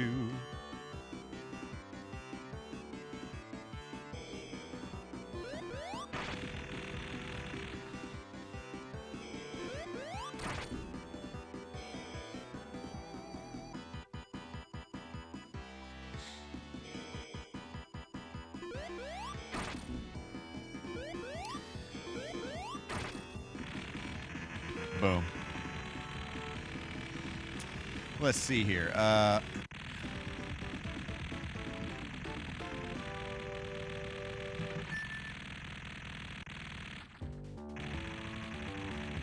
Oh, nice. That's awesome, C4. Yeah, mine is nothing fancy like that. It is literally my wife's, not her most recent old computer, but her computer before that. So it's an old machine, but yeah, it does the thing. I'm not doing anything crazy with it, so.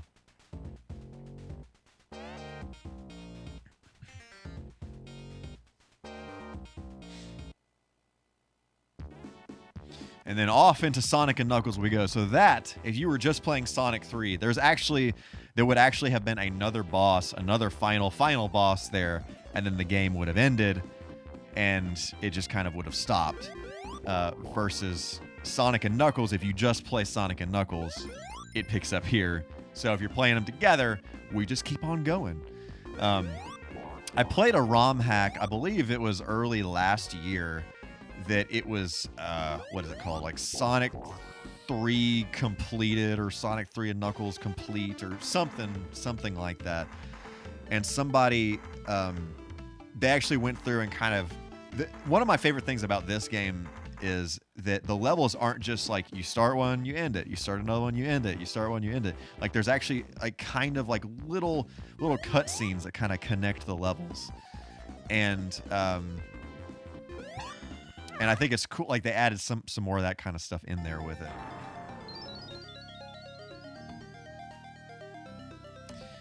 So here is where I am. Apparently, I didn't realize I had 3 Chaos Emeralds. That's pretty cool.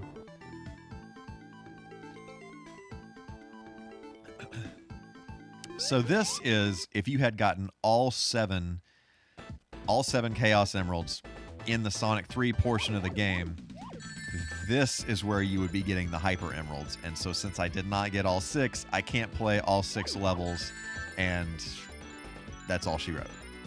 And so if you've ever played Sonic, and I'm just going to give up here, if you've ever played Sonic, you know that the only way that you can truly get the real ending of the game is if you get all the Chaos Emeralds. And that means you have to get 14 in this game to fully beat the game. So.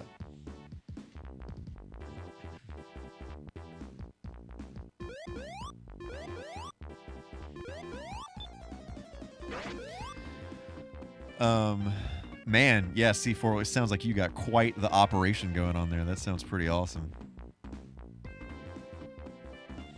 Very cool.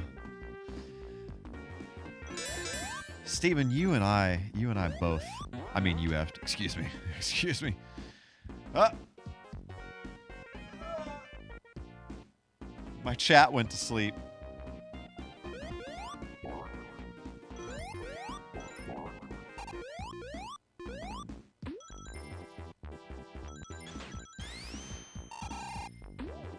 Okay, so yeah, happy dude. That's actually the version that I was talking about. That the music is different in several of the levels, and it is just like not good. It literally sounds like it's the music they used, and I mentioned this earlier. It's the music they used before, I believe, before the Michael Jackson's music was put in the game, and it definitely sounds like demo music. Like it is just some very basic stuff.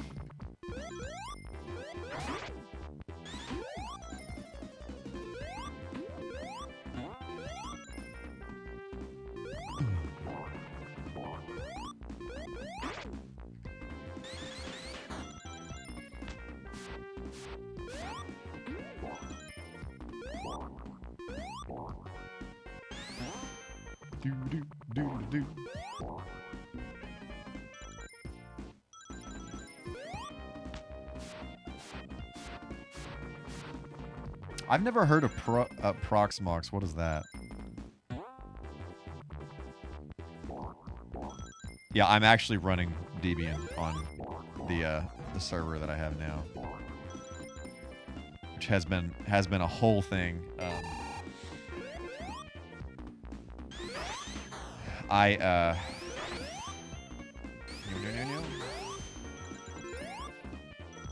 Okay, cool. One of my favorite things that I've set up on it with the Home Assistant server and this is something that I've been wanting to do forever, but it has just taken a long time to get the equipment that I needed to do this. And I'll probably talk about this at some point. I'd like to actually, make some kind of video about it or something. I don't know. So Home Assistant, for those of you who do not know, Home Assistant it's a server that you can run in your house to control smart devices like plugs and lights and stuff like that locally in your home with an IP address without having to call out to some external API or some external server or something. Having all this crap connected, out to the internet. You can just control it within your house and keep it local. And so I set up these automations where I can basically, I set up one for every single console that I have, and depending on what console I want to play, there are different things, different switches, different things that need to be adjusted and turned on and switched, and all that kind of stuff. And so the Home Assistant server, whenever I say, I press the play Sega Saturn button, for example, it's going to turn on the surge protector that the Saturn is plugged into. It's going to turn on the RGB SCART switch that I have. And I'm just gonna list off a bunch of crap here, and it's gonna sound ridiculous.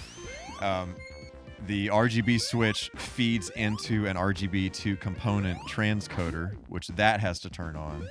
That transcoder outputs into a something called an Extron crosspoint, which is it's like a fancy analog switch, basically powered analog switch, but I'm using it as a component switch. It has 8 inputs and 8 outputs, so I have a USB to serial little deal that is connected to that sends a terminal command to that tells it to switch to the appropriate input and output for it. Then the output from the Extron goes into the RetroTink 5X, which scales everything and sends the signal to my HDMI switch, which has 16 inputs. And I have another serial USB to serial deal that tells the HDMI switch to switch to the input for the RetroTink. And then the output from that HDMI switch feeds into an HDMI splitter, and it goes to 4 different places in this room. So this monitor in front of me, my TV over there, to my capture card and my computer. It's all kinds. It is the most overcomplicated thing that I could even imagine, but I love the fact that, it's one of those things where I thought about it up front, this is everything that needs to turn on, everything needs to happen, everything that does not need to be on, because I don't want to have a bunch of crap on all at once and everything. And so I just say, I want to play this console, and everything turns on and switches to the appropriate input and output. So, yeah. The crap. It took forever to set up all those automations to do that, but totally worth it. I wonder if this little thingy will come back. Just peace out, bro. 1000% C4. That is why a bunch of people choose emulation. I mean, obviously, all that stuff I did is totally unnecessary. But I mean, even if you're just, casually using original hardware, you got to think of it from the standpoint of some of this stuff is 30 or 40 years old. You got to maintain it. It's kind of like, if you're driving an old car or something, you want to keep it maintained so that, it doesn't crap out on you. It's, that same kind of deal, but,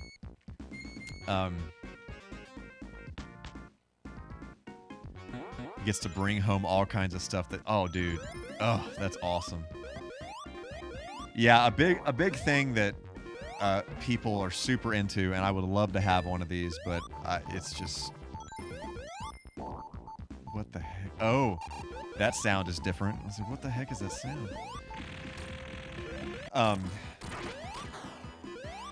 What was I saying? Frick. My brain just broke. It just broke. Yeah, so I would love to get one of these, but so they're called PVMs. They are professional video monitors. They are CRTs that were designed for specifically for professional usage, like in photography or like in film or like even like in medical, like in hospitals and stuff. They have the quality of the display is much higher than a consumer CRT, or most consumer CRTs. And for a CRT, they look fantastic. But the price of these things is insane, like absolutely insane. They were just giving them away a couple of years ago. His laugh was different. They were giving them away a few years ago, but now like they push like if you want to get like one of the 20-inch models, they're easily around $1,000 now. If you want to get like a 14-inch model, they're easily like $500-600 now. Versus a year ago, I know somebody that got one of the 20-inchers for about $500, and a few years before that, they were just giving them away. Like here's one for $20. Yeah, exactly. A 9-inch. I'm not going to play a video game on a 9-inch TV. And then there's the whole, shipping versus local pickup aspect of the whole thing, which, especially if you're getting like a 20-inch display, those things are heavy, and you got to worry about, okay, does the seller know how to ship this thing properly? So, and shipping, freight shipping for these is, like $100 or whatever. So it's this whole thing. But still, you can find them, locally, like electronics recycling places. That's a good source to get them. No, you spiky bro.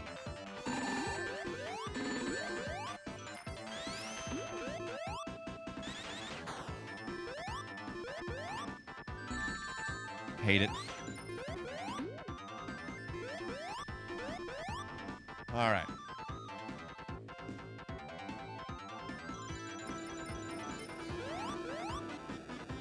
Dude, this song is so good.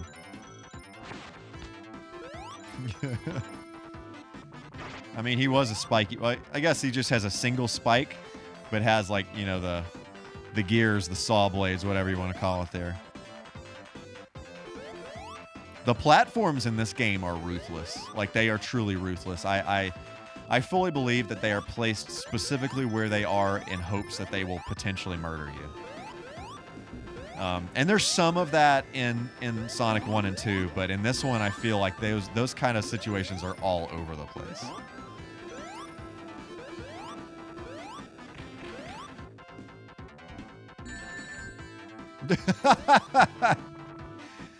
Happy dude, I love it. I love it. Crap.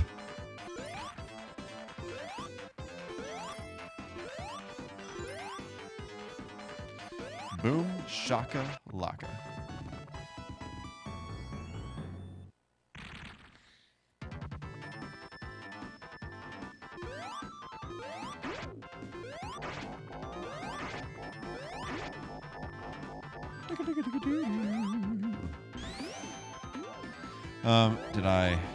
Let me just double check chat here, since I was doing a bad job earlier while I was traversing the rabbit holes.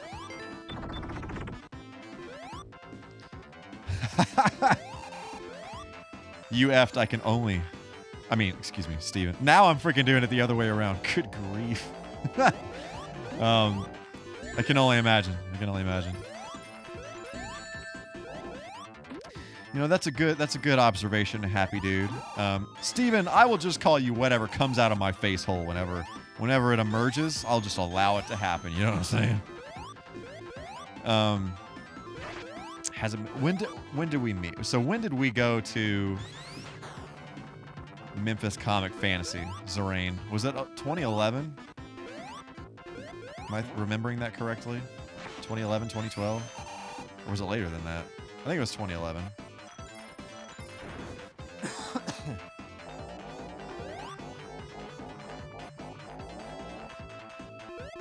Dadgummit.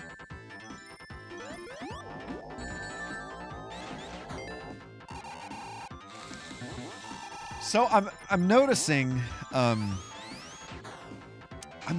a weird oh yeah, cool, Zareen. Yeah, sweet. Yeah, so when was that? Was that in the fall? I think it was. So about a decade, Happy Dude. About an entire freaking decade. That's right, Zareen. We met at Memphis Comic Fantasy, right, Happy Dude? Not Pole Park? Or was it Pole Park? Okay, okay.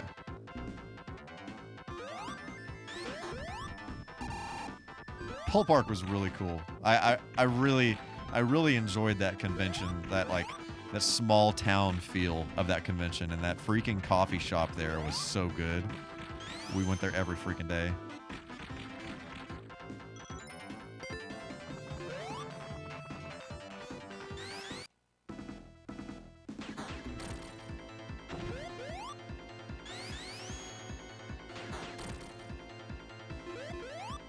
Cool. Excellent.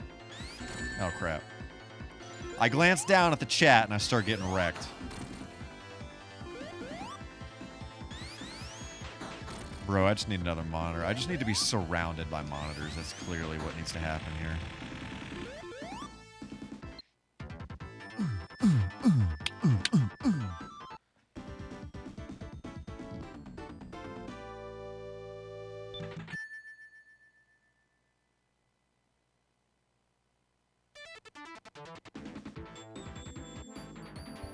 I love how that just falls down there inside of that if you let it.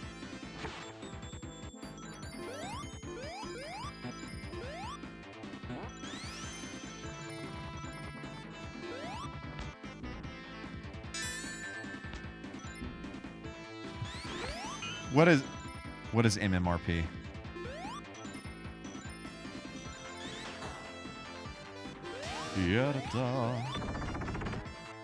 Man, good grief! These freaking tracks are so good.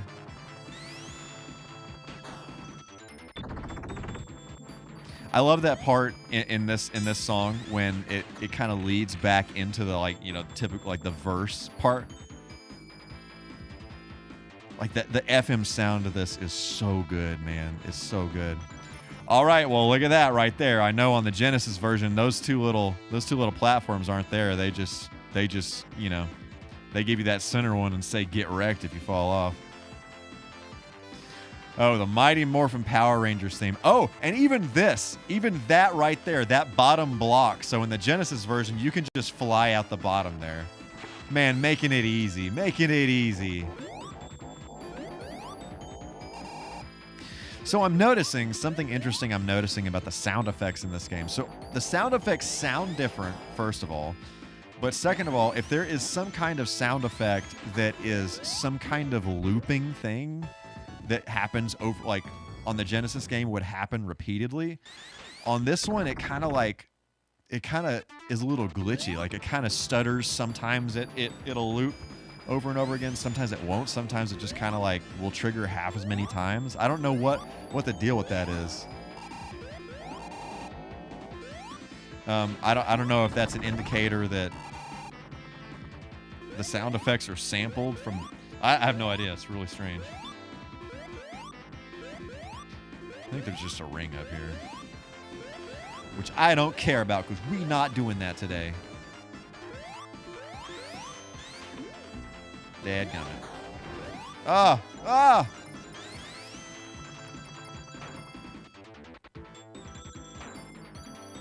Speed reward for all my hard work. Love it.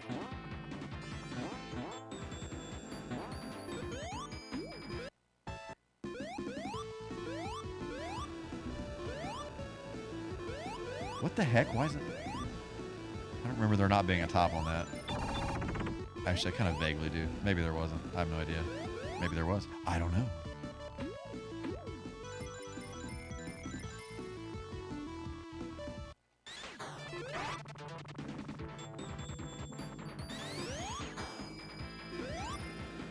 chicken crap.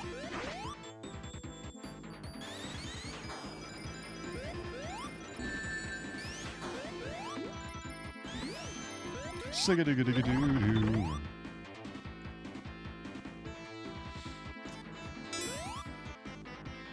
Nice, happy dude, nice. Yeah, I just don't know if that physical release is gonna happen. That is awesome, UF. That is congratulations. Congratulations. That sounds fantastic right now, actually.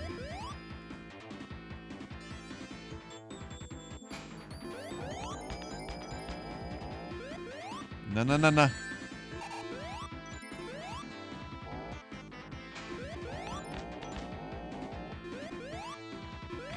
Oh, yeah. Take me there, Spider-Man. Take it!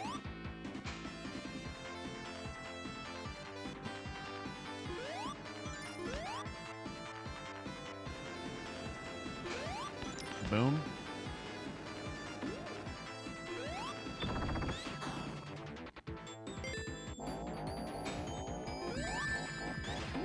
You butthead. Okay, I think the whole thing I was talking about with the sound effects not triggering right, I think that happens when another sound effect is happening at the same time. Or some kind of sound effect. Maybe it's the ring sound. I don't really know what it was.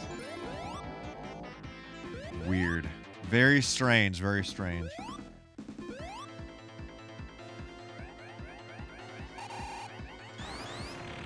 Yep.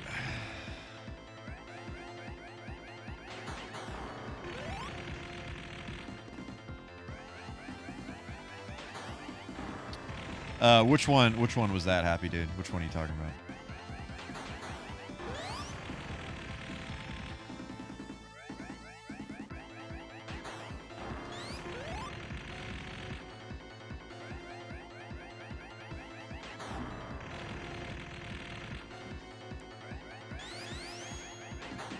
Zerain, thank you. Thank you so much. Thank you so much for that host. I greatly appreciate that. I just realized my alerts are turned down. Cool story.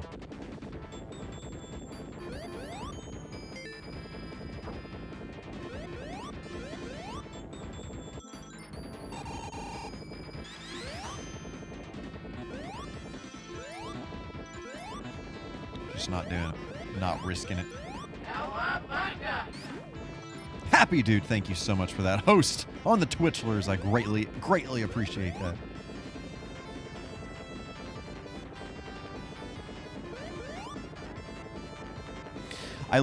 Something I really love about the Sonic 3 music is a lot of it has like these really good counter melodies that are happening while the melody is happening. So you have like the bass line, and then you have like this counter melody, and then you have like the actual melody, and you have like the percussion and stuff like that. But super cool.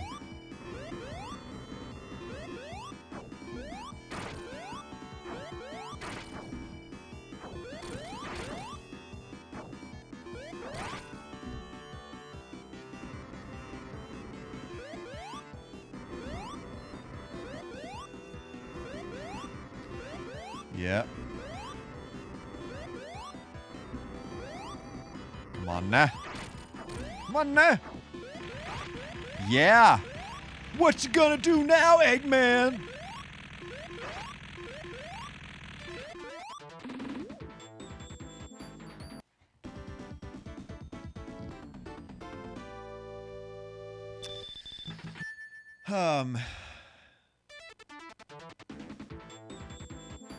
Happy Dude, I'm not sure. That may be that's very, very possible that is the case. All right, I'm going to take a very, very, very quick break here.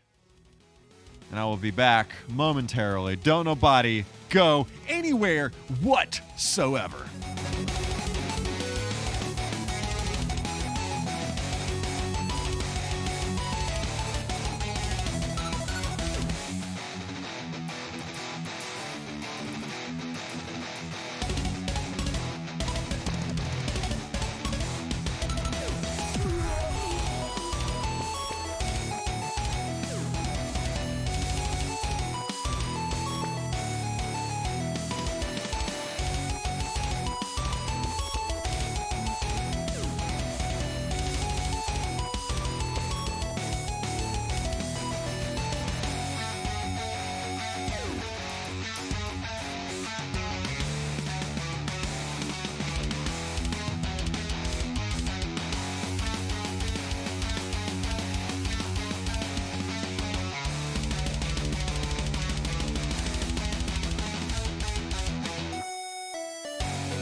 Yeah.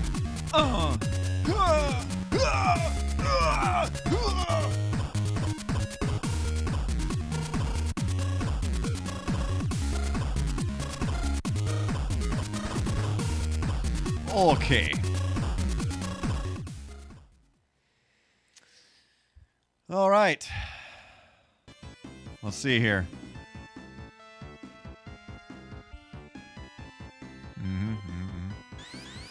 Well, thank you. Thank you, you effed. I appreciate that. I appreciate the warm welcome. And that is excellent that you're having you are having fantastic barbecue. Where is it from? Really? Really? Really? It just murdered me because I spin dashed into that corner. Love it. Love it. Video games, guys. Video games.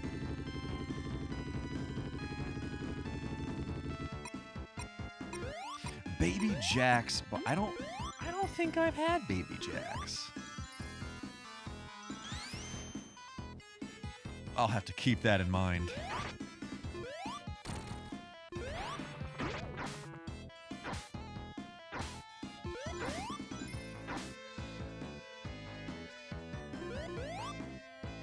So this song, this is actually pretty cool. I haven't noticed this in other songs, but there's kind of this,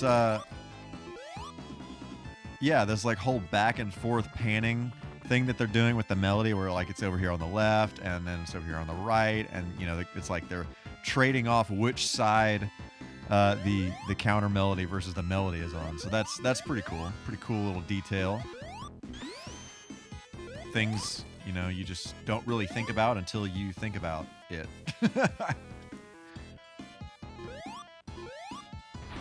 Ah! Freaking these spiky dudes!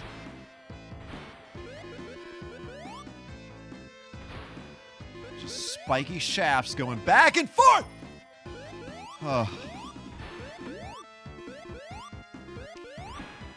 So a lot of Sonic games do this thing where you kind of have the upper way, which is harder, but you have to like do some serious platforming and stuff to get through the upper way, and then you have the bottom way, which is usually the way that you would do if like you fell into water or something like that, which it sucks. Nobody wants to be in the water in a Sonic game. Just nobody.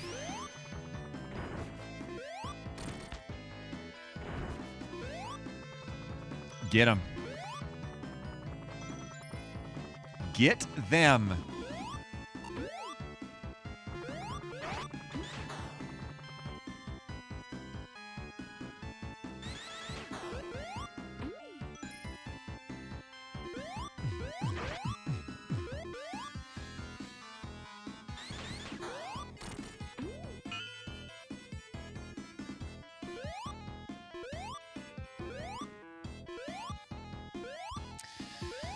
Yeah, water is not a good place to be in a Sonic game.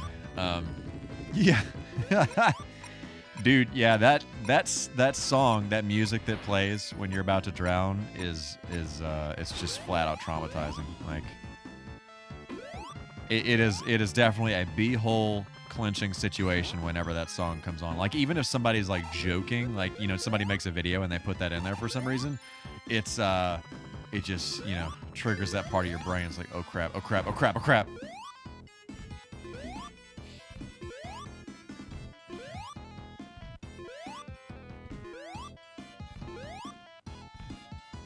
Okay, that's cool. Yeah, it's funny. So I did have a Genesis and a Super Nintendo growing up, but I always preferred the Genesis over the Super Nintendo. I've always been a Sega kid, you know. That's where my heart is. And so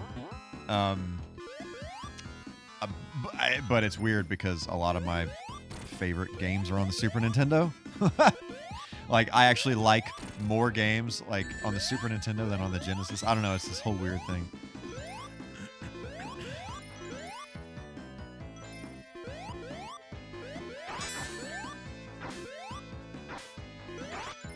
They would not let you have any video game consoles. That is unfortunate.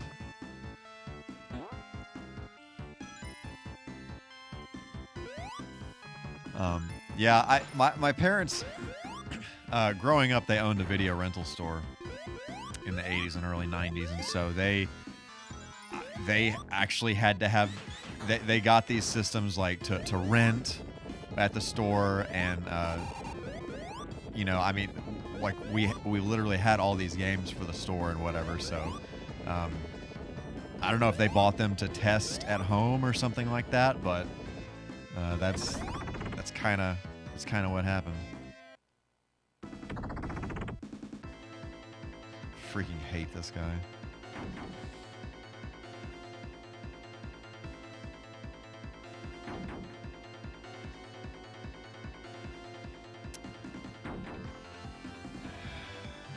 This is one of those things where, you know, you just don't move to win. So it was always interesting as a kid having, you know, no idea what to do here. Oh, frick. And then realizing, I don't even remember how I realized how to beat this, to be honest. I think it just kind of accidentally happened, you know? Yeah, super smart there, my man. Super smart.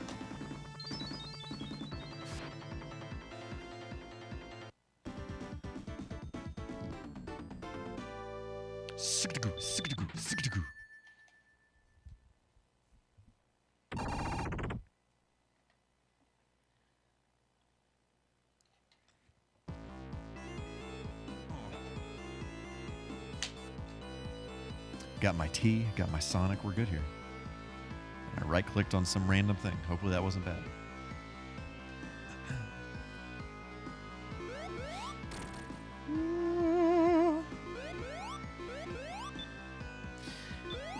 Oh, good grief. I freaking hated this level as a kid. I always thought this was so hard with all of these ghost bros.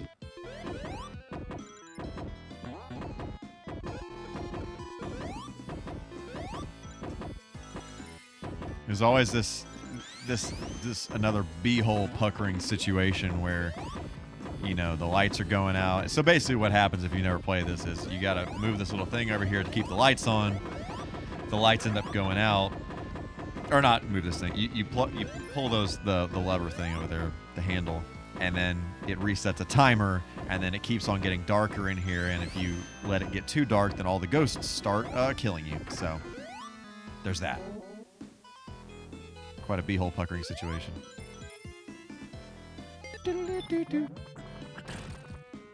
You know, Steven, I thought the same thing. Wouldn't let us get a microwave. Oh, yeah, wow.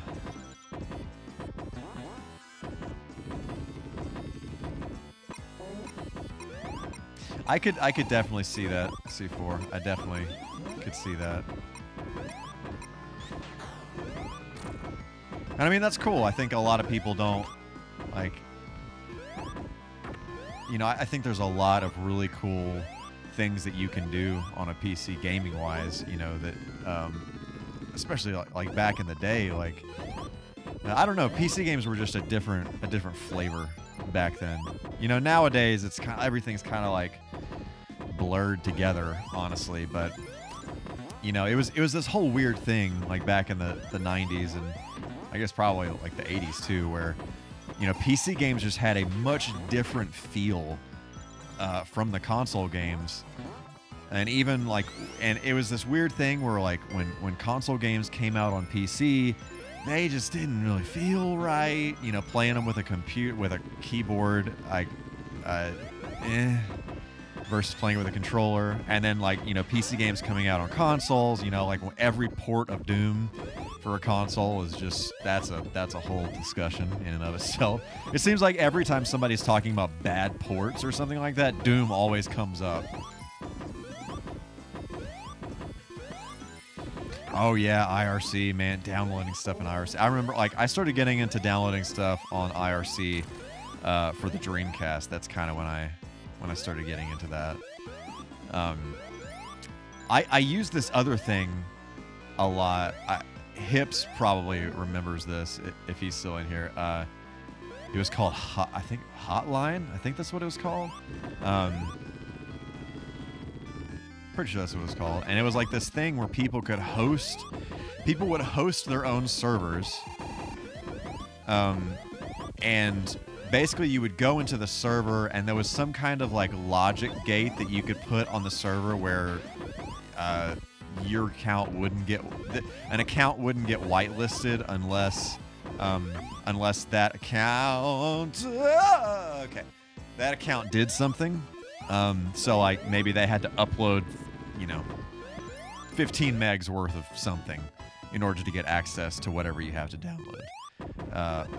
Or like, maybe it was click on this ad or something like that. It's just like this very, very interesting approach to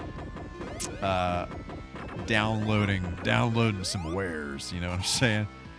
Yeah, like a torrent ratio. Pretty similar to that, except like really gated behind like you got to do all these different things. I remember like there were some that I went in and like they want you to click on like 20 different ads. Obviously they're getting like paid for the ads, so that's kind of cool. A cool way to make money off it, I suppose. But yeah, I mean, it was just like kind of like LimeWire or something like that, just freaking virus central. Going into some unknown server and just downloading a bunch of stuff, basically. And obviously, whatever it's named is not necessarily what it is. So, you kind of want to get into a server that's kind of like a trusted server and not just go wherever,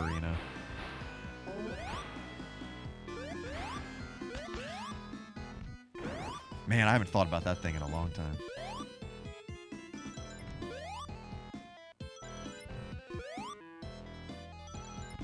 I feel like it was called Hot Wire or Hotline or something like. I think it was Hotline.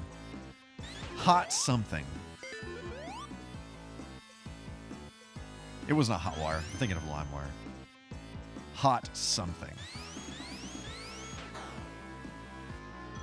Dude, C4 1000% rock hard same on that. I just, oh man. But I will say that I reinstalled Windows a lot. I was feel like I was pretty computer savvy for my age, and my dad showed me how to reformat a computer and reinstall Windows and all this stuff. And I don't know, like I was backing up stuff on CDRs, so I just. And it wasn't a big deal for me to reinstall a bunch of stuff, so I feel like I was reformatting my computer and reinstalling Windows all the time.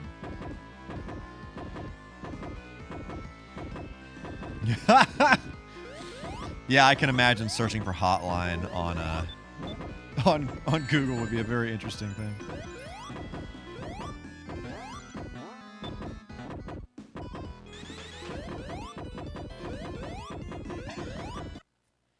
Man, some of these rings, and I'm not doing this. Some of these rings in the Sonic and Knuckles portion of the game are like it's actually kind of like a puzzle to get to them. It's actually pretty cool. I feel like in the Sonic 3 portion, they're a lot less hidden. Like maybe there's just like a wall that you walk through or something like that. But in this, there's like a lot of stuff like this where you have to do something way further down the line, and maybe this door won't open. Or it won't be open unless you get there on time. That kind of thing. Am I going the right way? Or am I going the wrong way? I believe this is the right way, but I want to do this so that I don't get wrecked by the ghost men.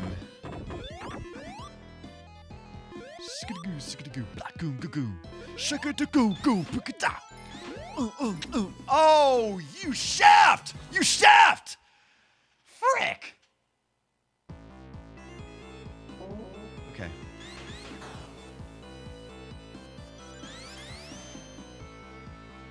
We're good here. I hate this level. Exactly, Eft. Exactly.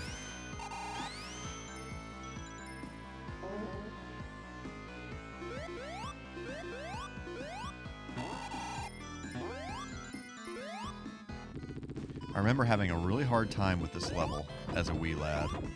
Oh yeah. Give me that. We did have Ask Jeeves. I remember back when I was watching Tech TV back in the day. I remember they were talking about Ask Jeeves a lot. And looking back on it, I don't really... Oh man, I almost freaking did that again. Looking back on it, I don't really know why Ask Jeeves was popular at all. I feel like it was just so bogus. Yeah, exactly. C4. I don't even understand. I don't understand I don't understand. I guess it made people feel like it was more of a is more about user experience than a search engine or whatever. I don't know. I just remember I started using Google. I'm like a Google hipster, I guess. I started using Google before anybody had any idea about it because like everybody was still using like Yahoo and stuff like that because they were talking about it on Tech TV all the time. And I vividly remember I was in computer class. I don't know, it was like the 6th or 7th grade or something like that. And I was using like, you know, it was some kind of like assignment where you had to do like an internet search, you know, super difficult assignment. And I was using Google and like all the other people in the room were using Yahoo. And I remember some kid came up behind me. He was like, "Google? What's Google? What is that?"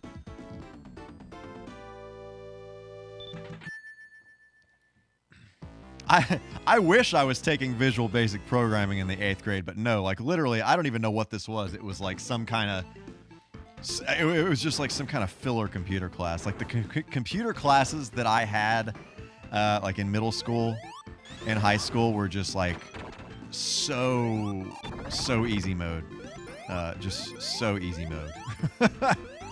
You know, there was the typical typing class, but I think there was one programming class that popped up at some point while I was in high school, but I didn't take it for some reason. I think it had something to do with like I was in band and I don't know. It was some whole thing. But yeah, other than that, like every other computer class was like just this whole thing.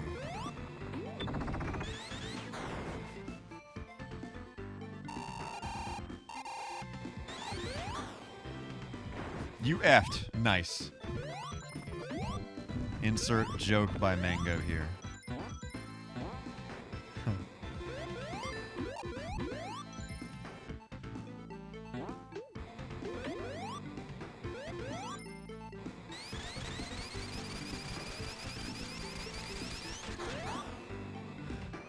We're getting there, guys. We're getting to the end of this game. I love this Lava Reef music. It's so good.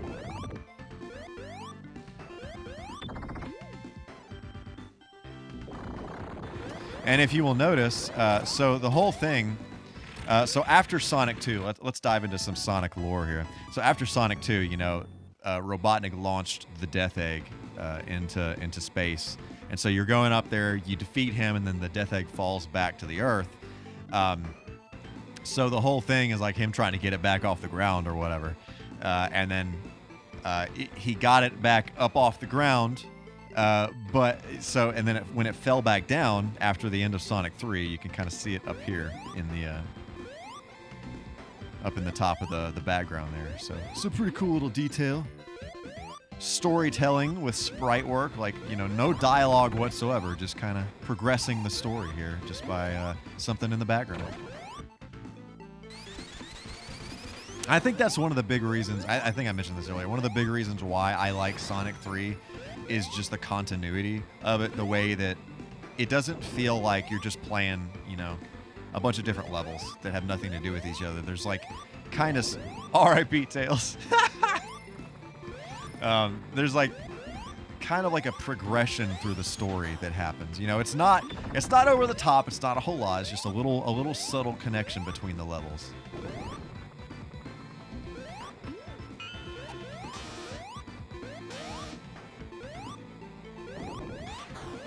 Man, some of the sound effects in this game are just like, this version of the game are kind of obnoxious. That one's horrible. That one, the like alarm sound and launch base was pretty bad. But we want the fire shield because we are literally inside of a volcano right now, so.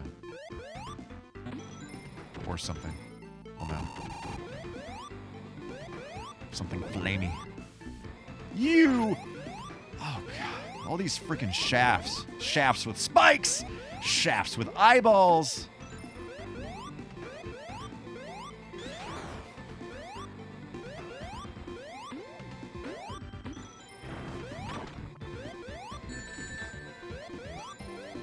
These bros straight out of Straight out of Sonic 1, Marble Zone, shooting fireballs. Good grief. Ah!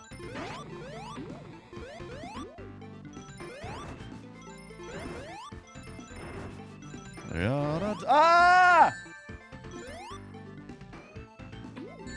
I literally picked the worst possible time to take a sip of tea here, but here we are. Now I'm nervous. Now I'm nervous. Now I'm nervous. Oh, I hate this. I hate it. I hate it. Okay, we're good here. We're good here, Golden. No problem. No problemo.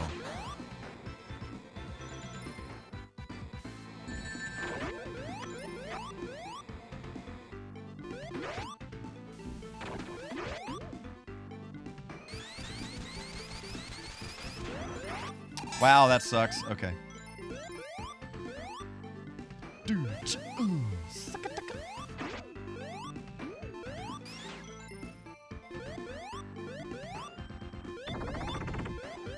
Man, the counter melody in the song is so good.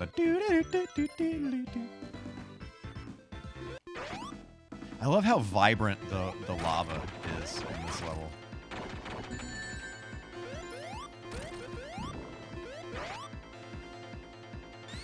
Have I mentioned that I love the way the Genesis sounds and looks? Have I mentioned that? Oh, piss. Okay, we're good. We're good, we're good, we're good. Blowing up them tentacles. Oh, I just realized that doesn't work here. Just kidding, man. It's not like the final boss.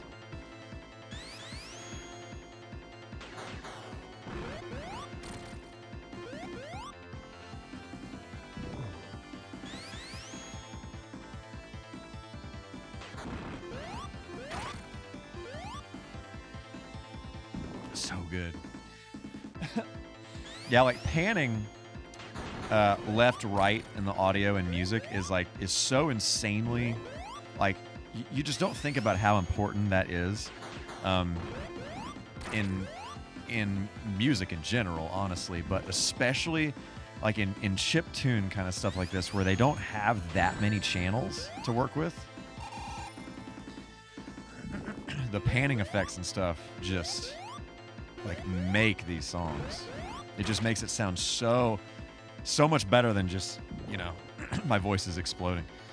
So much better than just jamming it all down the center, you know? You know what I'm saying?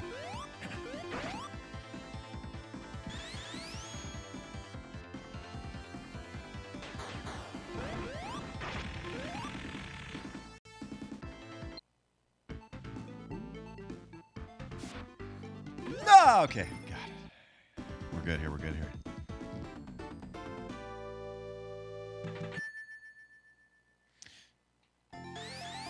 All right.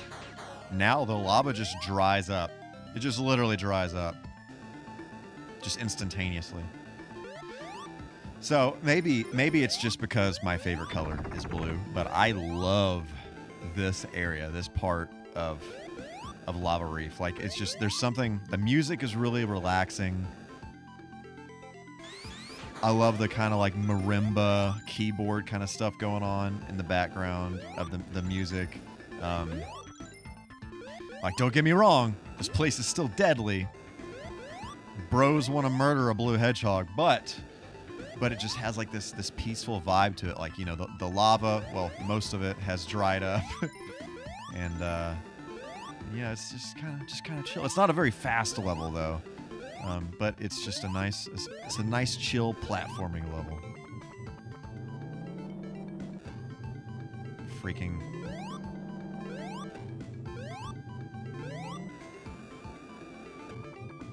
Forgot when you do this. Okay. We good. We good here. We good here. Also spikes. And explodey boys.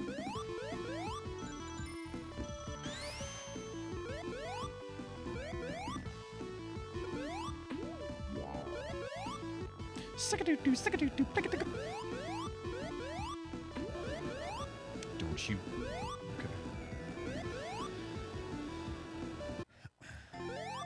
Oh, okay. No.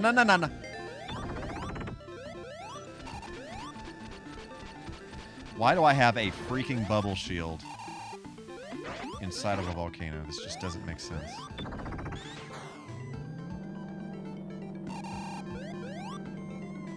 Thank you, Eft. Thank you, Eft. It's second nature. Second nature. Didn't even think about it. Oh, that's another one of those situations where this game would murder you in between these two blocks here. Oh, I almost freaking did it just as I was discussing it.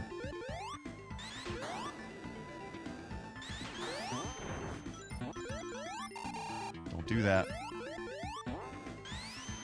No. All right, now we're back in the open. The finish line is in sight here.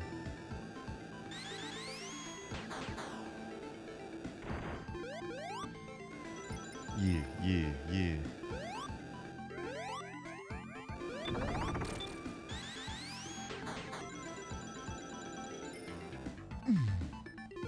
Let's do with that, do with this. Scoochy doo onto this way.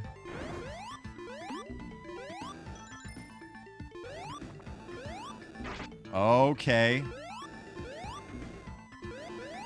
Platform the heckin' techin' out of this here. Ah!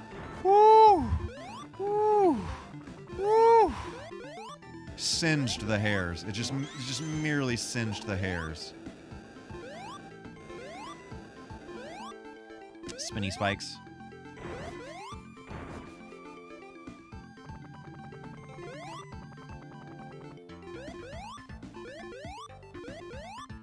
The clinchingest.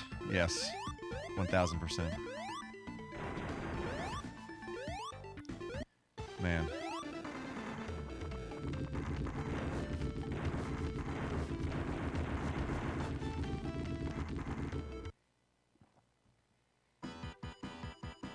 All right. Still, there's the death egg. Oh, you freaking egg!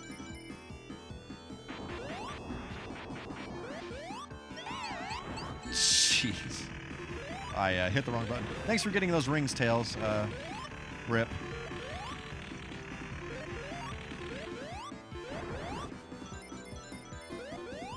I love the, like, really, you know, the heat effect on all the graphics right now. I think that's really cool.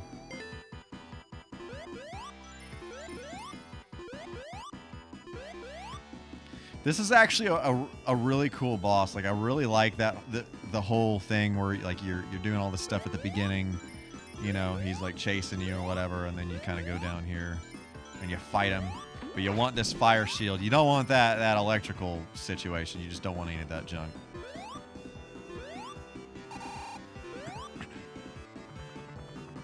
Come on now.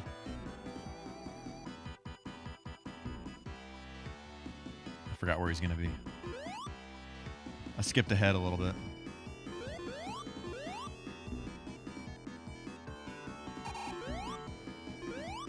It's probably safe to just sit on this, right? All right. There you are.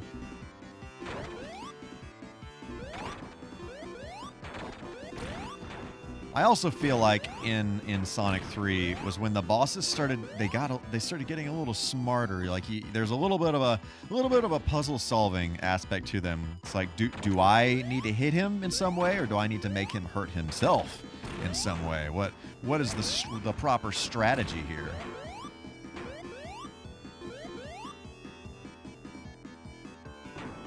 I'm seeing like some weird like sprite overlapping stuff that I don't remember seeing in the original.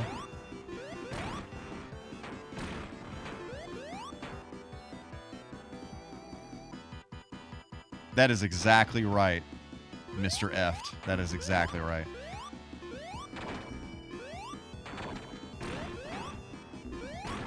Ah!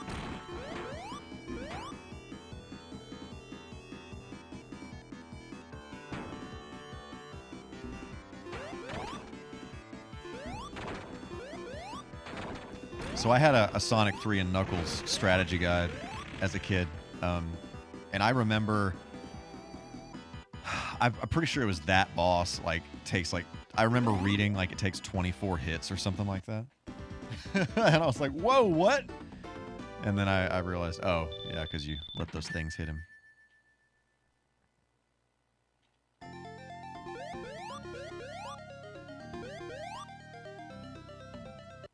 So many hits, Mr. Eft. So many hits.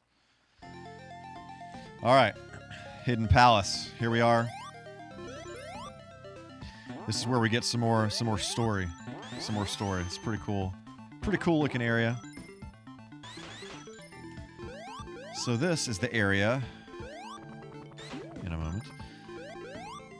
This is the area where when you were getting all the hyper emeralds and stuff. Oh, and you see the death egg out there in the distance.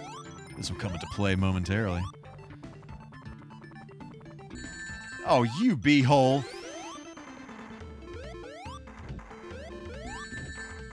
Just. I don't even care. Just do it. Exactly, Steven. Exactly. Perfect. I love the extra, what you call it, extra frames of animation that Knuckles has for all this stuff. I'll talk about it in a second. Okay, well, yeah, here's some of it. Some of the, like, storytelling, you know, kind of extra animations that they gave him that Sonic and Tails don't have for some reason. So, like, here... so this is the whole part where Knuckles realizes that Robotnik has tricked him. So the story of this game with Knuckles is that Robotnik tricked Knuckles into thinking that Sonic is trying to steal the Master Emerald there, which is what Knuckles is, like, trying to protect. And so the whole time, that's why he's, like, kind of getting in your way and doing mischievous things and everything. And so that's the moment where, like, you know, plot twist for Knuckles. You know, Sonic's on your side and Robotnik's the bad guy, and so now he's helping you. But anyway, like, I really like the extra frames of animation, like the extra animations and stuff that they gave Knuckles for this, and that whole part where they're, like, falling. But it's kind of bogus that, like, you know, Sonic just kind of falls like he's standing like this. I feel like they should have changed that a little bit, but, you know, whatever. All right, now the Death Egg is airborne once again.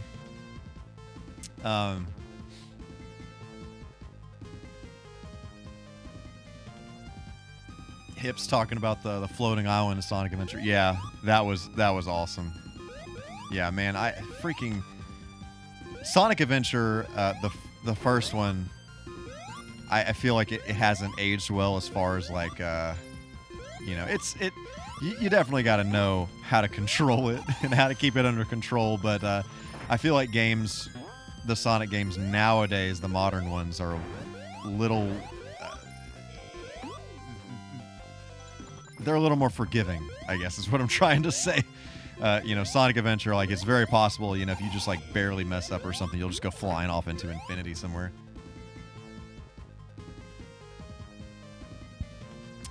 But dude, like, bro, I will never forget at playing Sonic Adventure for the first time in Babbage's here in one of the malls here in Memphis, and like, it was so awesome to see in person for the first time. You know, when you're used to seeing, like, you know, Saturn, PS1, N64 graphics, just like the crispness of the Dreamcast graphics, bro, like, it was next level.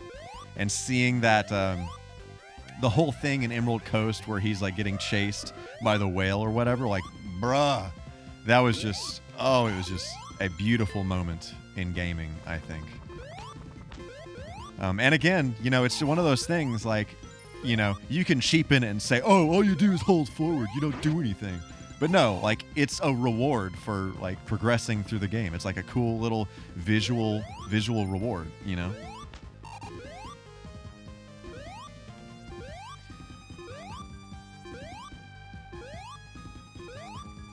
Yeah, 100% hips. Like, I feel like, you know, Sonic 2 and Sonic 1, they don't really have much of a story to them beyond Robotnik has captured a bunch of animals and turned them into robots, and you're just trying to save the world. Like, that's basically it. But, you know, this one definitely introduced more of a story aspect to the whole thing, which is super cool.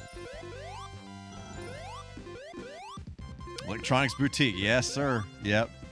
That's another good one.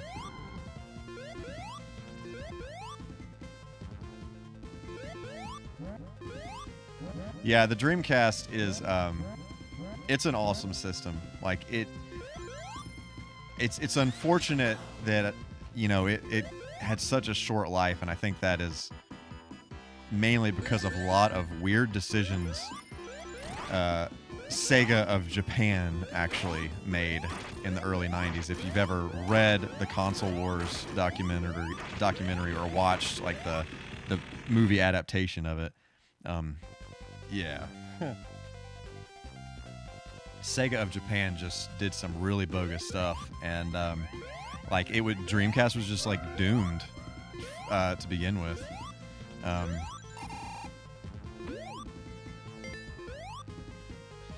Yeah, and I mean, a big thing with the Dreamcast too, like the PS2 was like a year away at that point in time. The PS1 was just a mammoth at that point. It was insanely successful. People were very, very excited about the PS2, and then you got stuff like big ones like EA didn't support the Dreamcast. Sega lost some serious third-party support on the Dreamcast because of some stuff that they did, like, with the Saturn and with the Sega CD and the 32X and all that garbage, and yeah, freaking crap.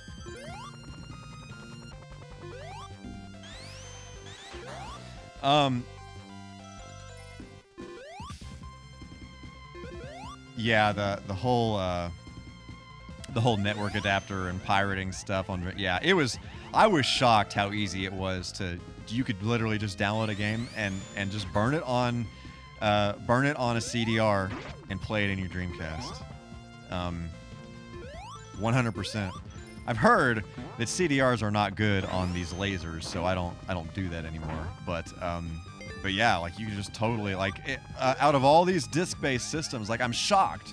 The Sega CD is the same way too. You can just burn a game on a CDR and just plop it in there, and there's no protection whatsoever. But the Saturn had protection for that kind of stuff, so I have no idea why the Dreamcast just didn't have any good protection or anything like that. Freaking, speaking of, before I respond to all the chat stuff, the craziest one I think is on the PS1, like the whole whatever that thing where it checks the disc multiple times and it's looking for some kind of spiral thing on the disc. All that, that's wild. And then there are games where I forgot, it's one of the Spyro games, it actually is able, it knows when you are playing a pirated copy of the game, and it won't let you beat the game. It actually does something at the end of the game and kicks you out of it. So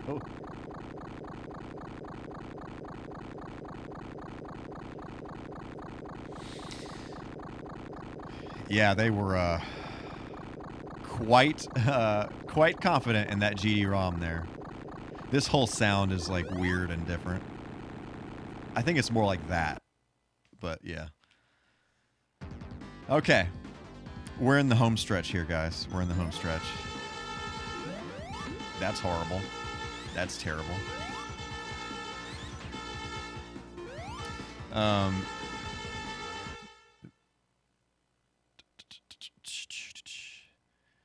Yeah, not needing a mod chip to boot backups. Yeah. Yeah, I feel like the Dreamcast just did a bunch of stuff with the hardware, and not only with the hardware but also with the software. There's a lot of just out there stuff on the Dreamcast. I think developers just did some really cool stuff on that system.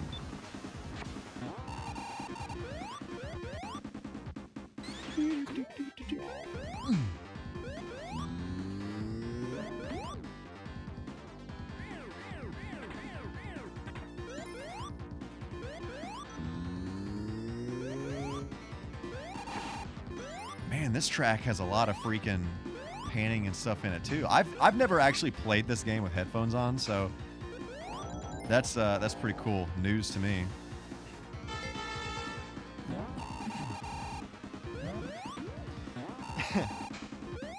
Yeah, I remember playing. I think the first game I played online on the Dreamcast was Daytona USA. The Daytona USA game that was on the Dreamcast. I remember playing that a lot online. And then once I got the broadband adapter, I played a ton of Quake 3 Arena. So I got the keyboard and mouse for the Dreamcast and the broadband adapter, and it was just woo. That was a thing right there. It was great. And I played PSO with broadband adapter, but you have to have like some kind of extra, and I don't know how this worked, but you had to have like some extra save file or something on the VMU to let you use the broadband adapter on the original PSO. Kind of strange. But that was the problem with the broadband adapter. I don't know. There was just like so many things. It was like so, so many things happened in the span of like, 2 or 3 years or whatever. It was wild.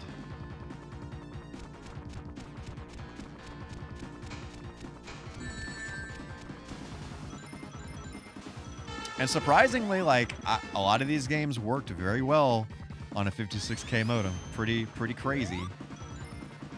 Pretty shocked that was a thing, but they did. Oh, great. Flawless. Perfect.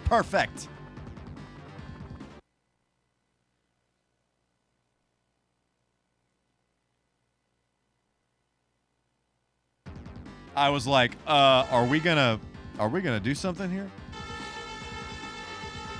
Yeah, like that was what was crazy about that whole thing, is there were so many like different versions of that web browser. Like, obviously you can't patch it or anything, so you just had to get like a new disk with a new version of the browser on there. And eventually there was a version of the browser, that supported the broadband adapter. Like it specifically, that's what I disliked about the broadband adapter, was whatever you were playing with it, like you had to have, like the game had to know about it. It couldn't just work, or whatever. So not everything that supported online play would actually support the broadband adapter. Unfortunate.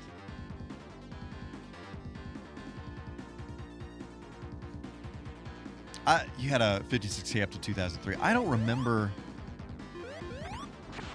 I know we got broadband before 2003, but I don't remember exactly when it was. I do know that my sister had broadband before. It had a broadband adapter. I'm like reading your chat and speaking at the same time. She had broadband before before we did at our house, and so I would take my external zip drive with some zip disk over there and go download a bunch of stuff at her house and then take it back home.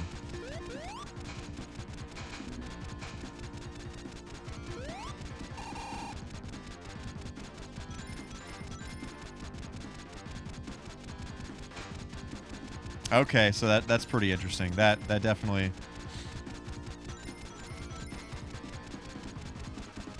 makes a lot of sense.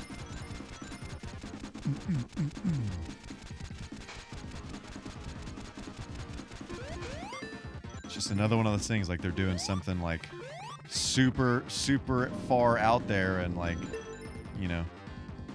having to make some weird adjustments after the fact. I'm not sure why they didn't plan for the broadband adapter, but, whatever.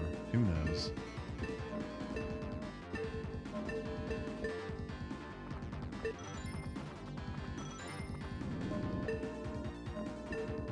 Come on! There it is. Whoa, Tails freaking out there, brother.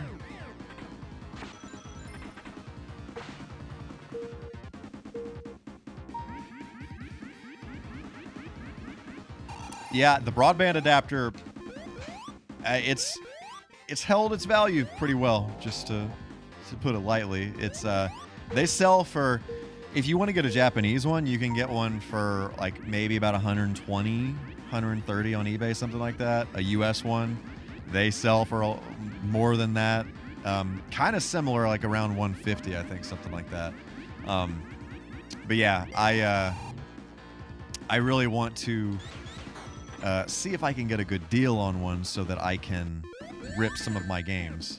I think that would be awesome. I'm getting into this this weird territory where I want to back up my games, and I know 1,000%. I know I can just download the game somewhere, and it would be far less effort. But you know, it's not, mentally speaking, it's not mine. It's not my copy of a game. It's not my copy of Sonic Adventure 2 that I camped out at KB Toys and got. You know, it's just not it.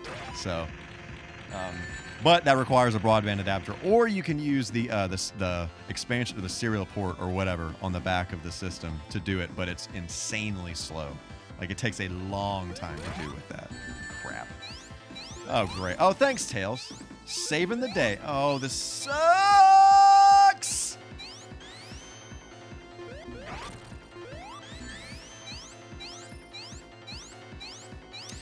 Hips, so I went through a big eBay phase in high school, and I sold I sold all my N64 games and all that stuff.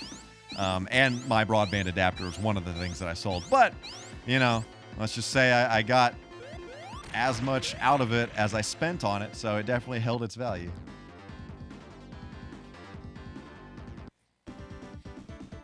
Oh yeah, C4. It has nothing to do with the morals of it. It has nothing to do with that. It's just more of a, like, I don't know, it's just more of a mental nostalgic thing, you know? Because it's like I want to play my copy of the game, you know? And I know a lot of people cannot understand that, and because it doesn't make any sense, to be honest. Because it's the same if I were to go and download it. But to me, I know in my mind that it's not that one, you know?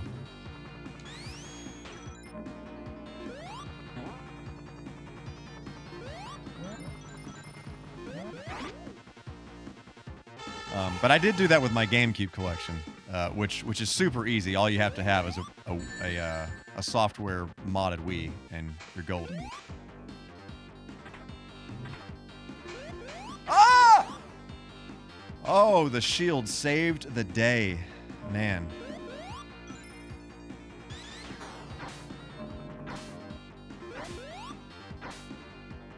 Dadgummit. Are you freaking... Okay. Woo! Woo! Dude, it absolutely was. It absolutely was. Man, I still prefer physical games over digital games, but I mean, like, if we're gonna be real, you know, if we're talking about preservation, a digital copy of the game is what you want, you know. And I mean, that's part of my reason for wanting to, like, kind of back up my collection or whatever. But, you know, the big thing is, you know, you want something that is DRM free, you know, like, so there's that. The whole DRM thing is what has created a whole situation here. Oh, I knew that was going to be a tragedy.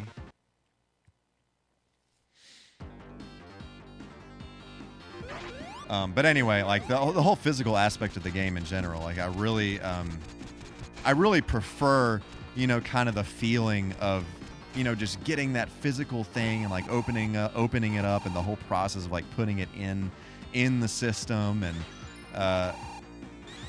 like, looking at the manual. Like, a lot of games don't really have manuals anymore, but, like, looking at the manual when it has one, and, you know, like, stuff like that. So it's just like this whole experience. Like, I remember as a kid, you know, getting these games and then taking the tactile experience, exactly. Taking the manual to school with me so I can, like, read about the game while I'm not playing it at school, like at break time and stuff. And also, there's, like, stuff, like, especially, like, in Mario games and, like, the Sonic games and stuff, where they don't, like, spoon feed you the story. You know, there's, like, extra story stuff in the manual that you don't get if you just play the game. Like, all the Sonic games in the manual, they actually have names for every single of the enemy, the badniks or whatever that you fight in the game. Like, they actually have names for each of them, and it's super cool to look at the manual and see those details and, like, all the extra artwork and all that kind of stuff.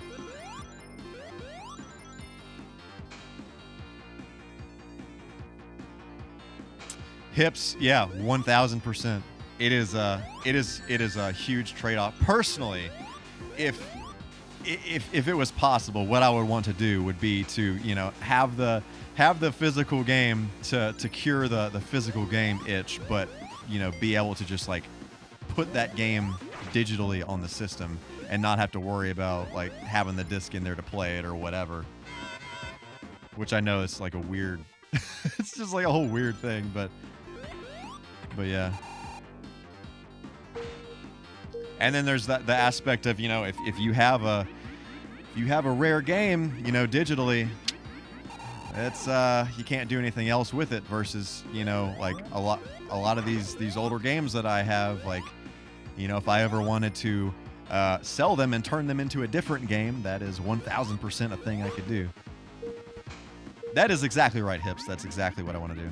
And that's what I did with my GameCube collection. Because my GameCube, well, actually, so Steven just gave me one that plays discs, so that is awesome. I appreciate that, Mr. Eft. But the one that I have been using, it doesn't have a disk drive in it. It just reads ISOs off an SD card. It has an optical disc emulator in it. So the games that GameCube plays, those rips are my actual games from the shelf on the other side of the room. As ridiculous as that is, it is a thing.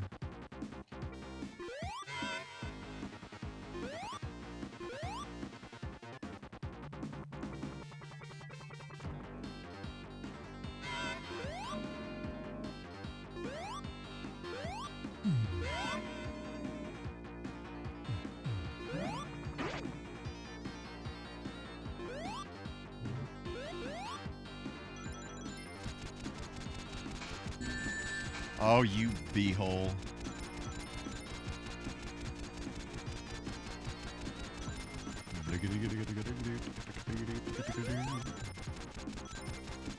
I hate it when this thing like fakes you out like that and just starts going the other direction for absolutely no reason whatsoever. All right, people. We're in the final stretch here. It's happening. Here's another one of these.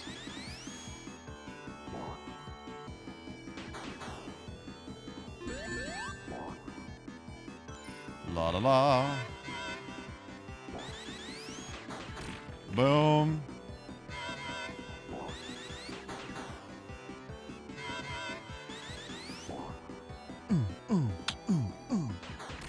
Yeah. Yeah! That was a good one.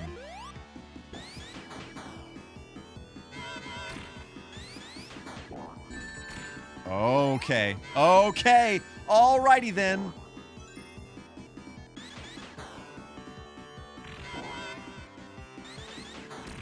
Boom.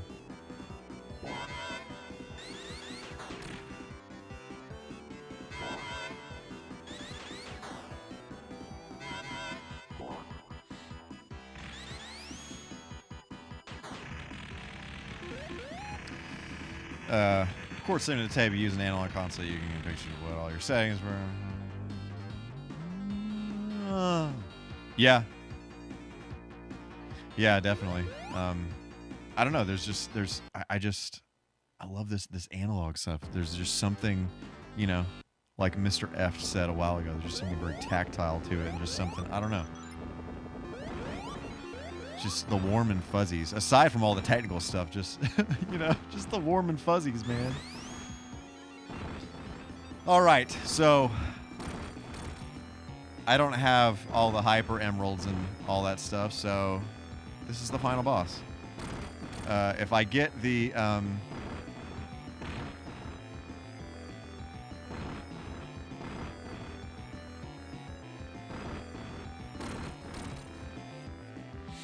yeah, the whole disc rot thing gets to me. I have plenty of like CDRs that are just like disintegrating, so it just, you know, it kind of makes me feel things. Yeah, I mean, I don't know. There's like the analog stuff, man, like, you know, like vinyls, and just like thinking about like pictures and stuff, like like, you know, people doing the Polaroid thing. Crap. People doing the Polaroid thing. It's just like there's something like really cool about the fact that, you know, you captured this photo and then it immediately popped out of this camera. Freaking crap. This is bad.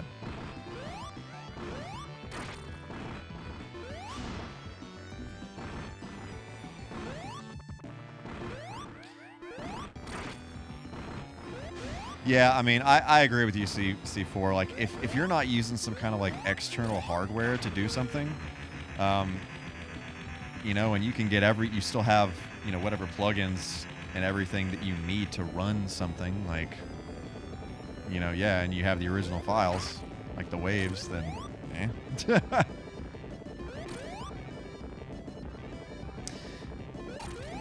Yeah, Mr. Eft. So, the other day, I was at Mr. Eft, his house there, and I picked up this, I was helping him move, and I picked up this DVD case, and it just disintegrated. Like, it turned into space dust in my hands. Like, it just, like, I barely touched it, and it just disintegrated. Like, I've never seen something just do that before. So there would have been another boss there, and as Hypersonic, I would have flown around and defeated the final boss, and then I would have landed here with the Master Emerald in tow. Everybody would have been happy. Knuckles would have been my best friend for all of eternity. It just would have been this whole celebration, this whole thing. It would have been great.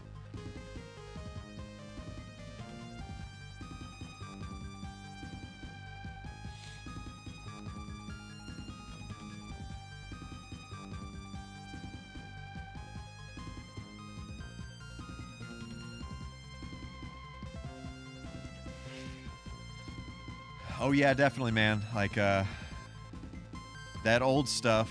Oh, by the way, side note, if you had the Master Emerald there, you would have put it back on the floating island, and then it would have floated back into the sky. Happy ending. Like, with something old like that, you know, like a 24-track tape machine, like, you know, there's the maintenance involved in that, all that kind of stuff. So, yeah. If it's as hard as it is to, you know, keep old video game systems in top form, then I can't even imagine maintaining something like that. Like, especially with a lot of moving pieces, and that's the thing, is like a lot of the cartridge-based systems, you know, they don't really have any moving pieces, but bro, like these optical drives, like they are just not gonna last forever. And like that's something that I've started thinking about. I've gone down these weird rabbit holes lately. So, like, you know, for example, instead of watching, you know, a Blu-ray in my PS4 or something like that, you know, I would want to use an actual Blu-ray player to avoid wear and tear on the PS4 so that the drive can last longer, you know, that kind of thing.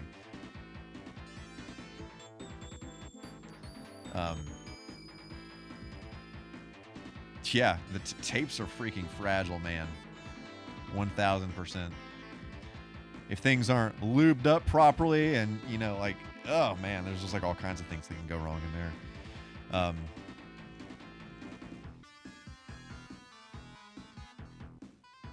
Exactly, C4. Exactly that. You want to be 1000% sure that, you know, the tape that you're putting in there is going to be A-okay, so you want to test it with some garbage before you start really playing something good.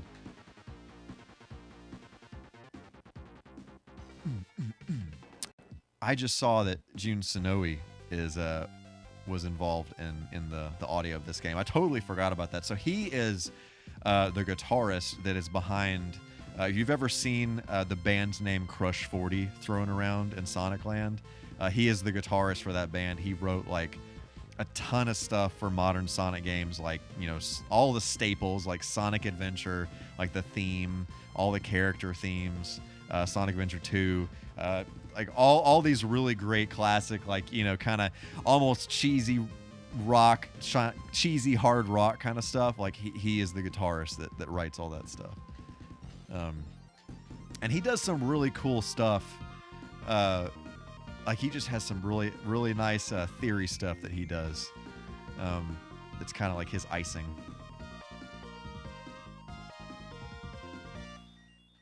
Open your heart 1000%. So I was just about to say the music there sounded a little, I think, again, I don't really know if the music is like, if it was sampled or how they did the music on this game or whatever, but it definitely sounds like it is, the Genesis can be a little harsh to say the least.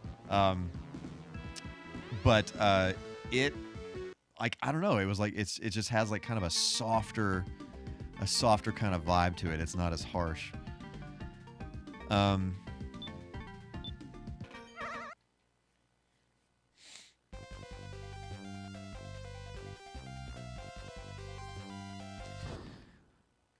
right, let's get out of here. I just want to very quickly, before we wrap up here, I want to dive into some of the Sonic World stuff and just look at this very quickly.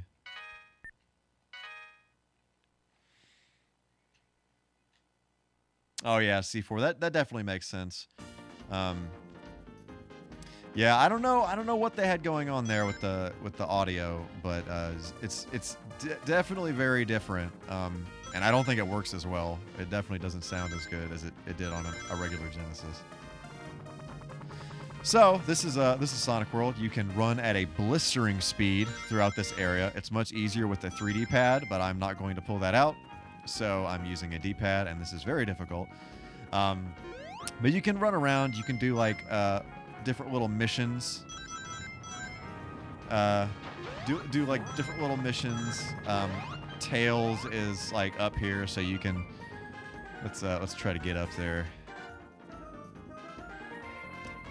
Got a goal post. There's like something you can like do this here. Oh god. Oh crap. Whoops. All right, mission list 20 rings in 1 minute. So you just go do the thing. And then you come back there. I don't think you like get anything for it, honestly. Wow, this is insanely difficult with a D-pad.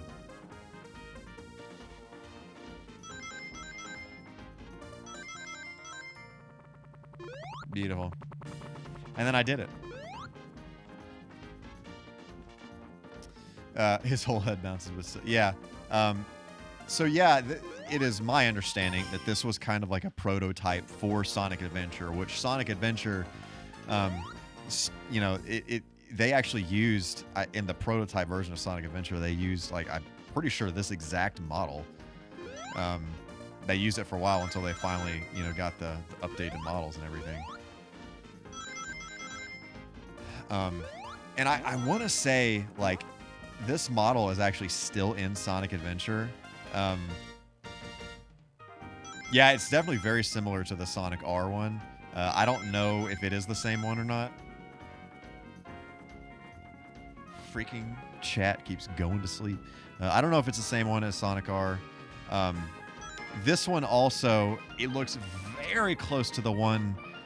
So Sonic 3D Blast on the Saturn. It was a Genesis game and a Saturn game. And the Genesis one had different special stages from the Saturn one. So the Saturn one had like 3D special stages that were kind of exactly like Sonic 2 special stages, really, but they were like 3D rendered like this. Super cool, but the model, Sonic's model, looks very similar to this. So yeah, so you run around here and you know, do things. So let's see, where is the movie place? So this is where I spent most of my time.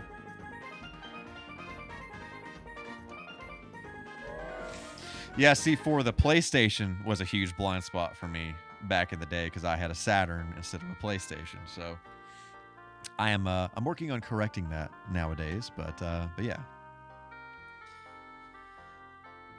So this is like a bunch of Japanese, a bunch of like the Japanese videos and stuff that you don't like, you know, back when this came out, like, you know, you just didn't really see this kind of stuff. Like the internet wasn't readily accessible or whatever. So yeah, it was like this whole thing. Like, so like, wow, this is like the first time I'm seeing the Japanese version of this. And not to mention that the resolution of this video is the frame rate too, much higher than the way that it behaved on the Sega CD.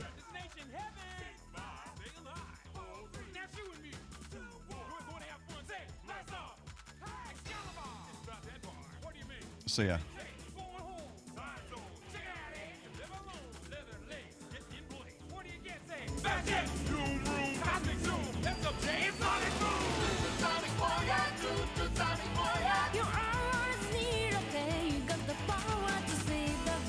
Yeah, I also had the PC version of Sonic CD as a kid.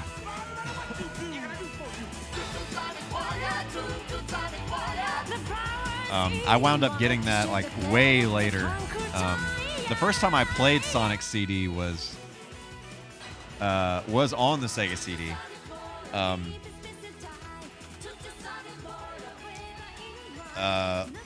Actually, I don't remember when I got that version of Sonic CD. I have no clue.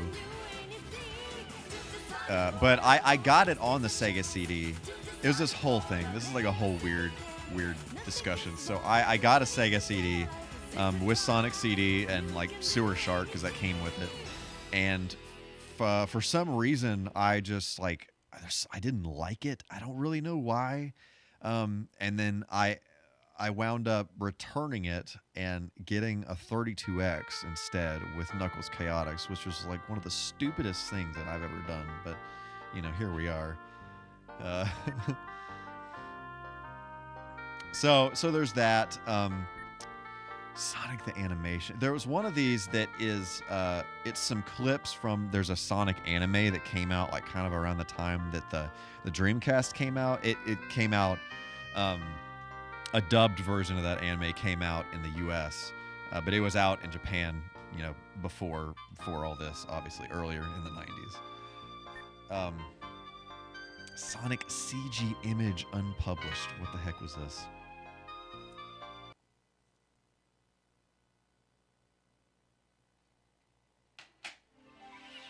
Sonic. Oh, I remember this. So it's just like freaking some. You're just like flying through like Sonic worlds in 3D here.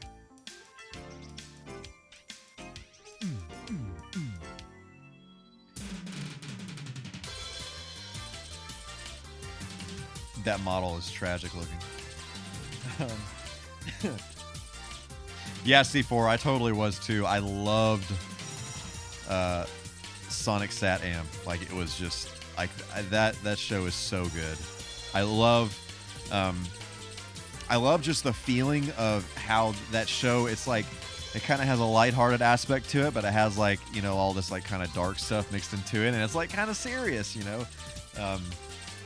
But I really like that story. It's a tremendous shame that it did not really get to continue beyond that, other than, you know, through the Archie comics and everything. There's the man, the myth, the legend, Jim Carrey. This is gonna be, this is it. This is where he wins. Or not.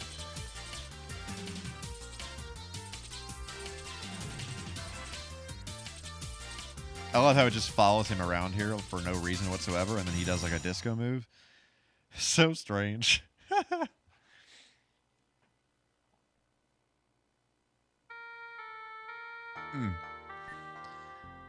Let's see.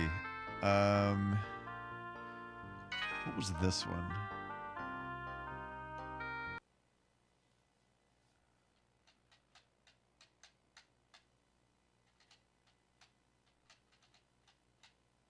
Nothing, apparently.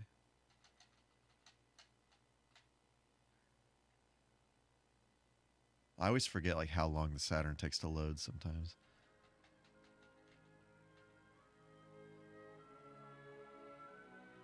What the heck is happening in this video? I don't remember this one. I vaguely remember.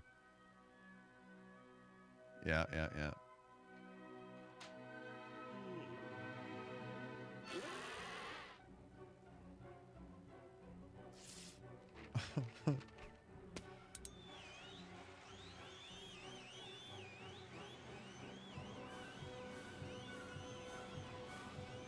I don't know what the heck is going on here.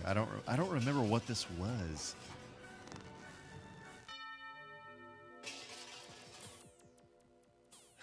I love the little sounds his feet makes when he runs around like that. This is a pretty cool, some pretty cool animation though.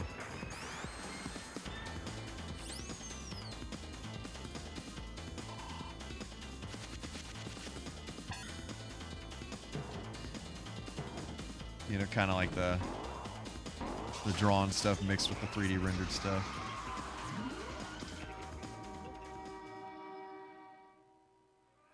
Huh. Bummer, bro.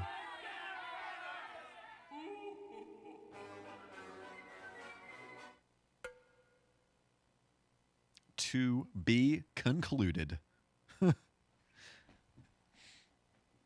I don't think, man, I wanna look that up now and see what the heck is the story there, if they actually like made another short for that or something. Now we can watch one more here. I think this is the anime thing.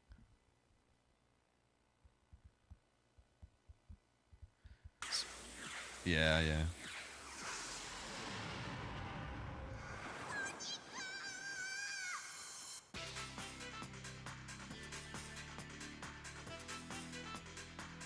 That music though, bro.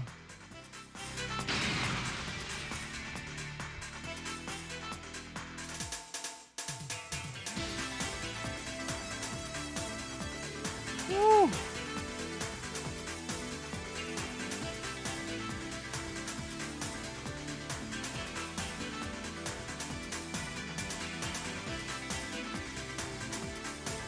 And then this girl that like Robotnik's trying to marry the whole time or something. It's like it's kind of weird. The US voices.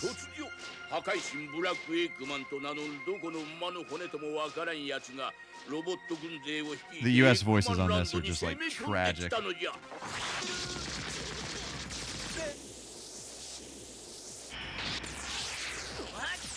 I remember seeing this as a kid and being like, holy crap. This is so cool.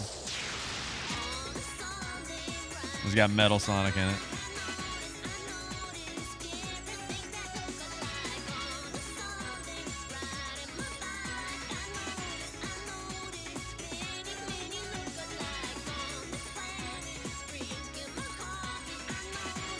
You got the figure 8 feet there.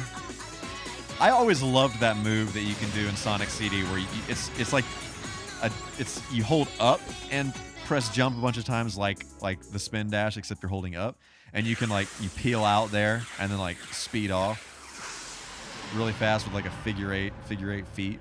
Super cool. All right, beautiful. Oh, I just realized, Hips, I didn't comment on what you said earlier about Metal Sonic. So I remember seeing. So there's there's like a robot Sonic. Yeah, there is a Metal Sonic in there, like that, the Metal Sonic that was just in that animation. I remember there being like, I think it's Robo Sonic. I think that's what his official name is. He's the Sonic, the robotic Sonic that was at the end of Sonic 2 on the one of the final bosses of Sonic 2. I think those are the only two in there. There's another one. There's another one that was a boss in the Game Gear version of Sonic 2, and I don't know if he had a different name than Robo Sonic. I know they released a toy fairly recently of that Sonic 2 robot Sonic. I want to say they may have called him Mecha Sonic as that toy, but when I hear Mecha Sonic, that specifically is what they, in the Sonic comic, the Archie comic, they referred to. Sonic got roboticized by Robotnik in the comic, and that's what they called him, was Mecha Sonic. So anyway, history lesson for the day. So anyway, that was cool. That was interesting. I've been wanting to go back and play through Sonic 3 and Knuckles on Sonic Jam and see how different it is from the original Genesis game. It's so I think audio wise it's definitely very different. It's not as great. There's some graphical glitches here and there that aren't in the Genesis one.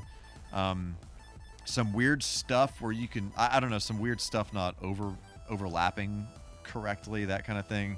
And then there's the easy mode, which we didn't play. We played it on normal. The original mode, I guess, is hard, considered the hard mode. Honestly, the biggest differences I saw as far as the gameplay goes. Tim612, thank you so much. Thank you so much for that follow there on Twitch. Greatly appreciate it. Thank you for being here. So C4, those games are actually ports. Those games are actually ports on the Saturn, and not done via emulation. That's not necessarily that the audio isn't done via some kind of emulation, but they actually ported those games over to the Saturn. So that's kind of one of the reasons why I wanted to check them out and see how they played. Because I mean, it's been forever since I have played the Sonic Jam versions of these games, so it's pretty interesting to see like some of the little differences here and there. They definitely, in the normal mode, they made the game a lot easier. Like they took out there's some stuff in there, like the barrel thing, some like pitfalls. There's like a platform there to catch you, like added in some stuff here and there for that. So pretty interesting stuff. And then like the whole Sonic World thing. That's I spent a lot of time in that little area there, just like running around. When I just wanted so badly for Sonic to be 3D, but he just wasn't. So yeah. All right. So that's gonna do it for today, everyone. Thank you so much. Thank you so much for joining. I greatly appreciate it. If you are into anything that I do, and you want to see what's going on other platforms, there are things spread all over cyberspace. If you go to michaelk.net/links, it will take you to my link tree, and it has links to all the things. All my little social media things are up there at the top of the screen and all that. Let's see, what am I forgetting? Oh, so next week, same time, 10 a.m., next Wednesday, I am planning on playing the Die Hard Trilogy 2 for the PS1. So I played, so Die Hard Trilogy, the original Die Hard Trilogy, is a game where, and I had it for the Saturn as a kid. It is a game where you have one game for each of the Die Hard movies in the original trilogy. So you have one for the first game that's kind of like a 3D action kind of game, one for the second game that's a light gun shooter game, and one for the third game that's kind of like, it's like a driving game where you're like driving this car around the city and like finding bombs and defusing bombs and stuff like that. So I've never played, I picked up there's a sequel to it on the PS1, and that's what I got recently. So I'm going to, since Die Hard's a Christmas movie and all that stuff, we're gonna be relevant. We're gonna play Die Hard. So gonna check out Die Hard Trilogy 2. I can't get over how ridiculous it is that there's a sequel to the trilogy game. Anyway, I have no idea what to expect from this. I have no idea what it's gonna be like. So yeah, we're gonna dig into that next week. Once again, thank you everybody so much for being here and joining me. I greatly appreciate it. Thank you for being here. Thank you for the support. It means the world to me, and I will see you next time out there in cyberspace land. Take care, everybody.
love is easy by the light of day. You get the boys to play away. Thoughts are down when darkness falls. Passion burns and danger calls. So girls go out if you dare. You better be good. You better beware. Night trap. That boy will find you. Night trap. Watch out behind you. Night trap. Girls, if you're driving a ride, you'll be caught in the night. Night trap. Ha!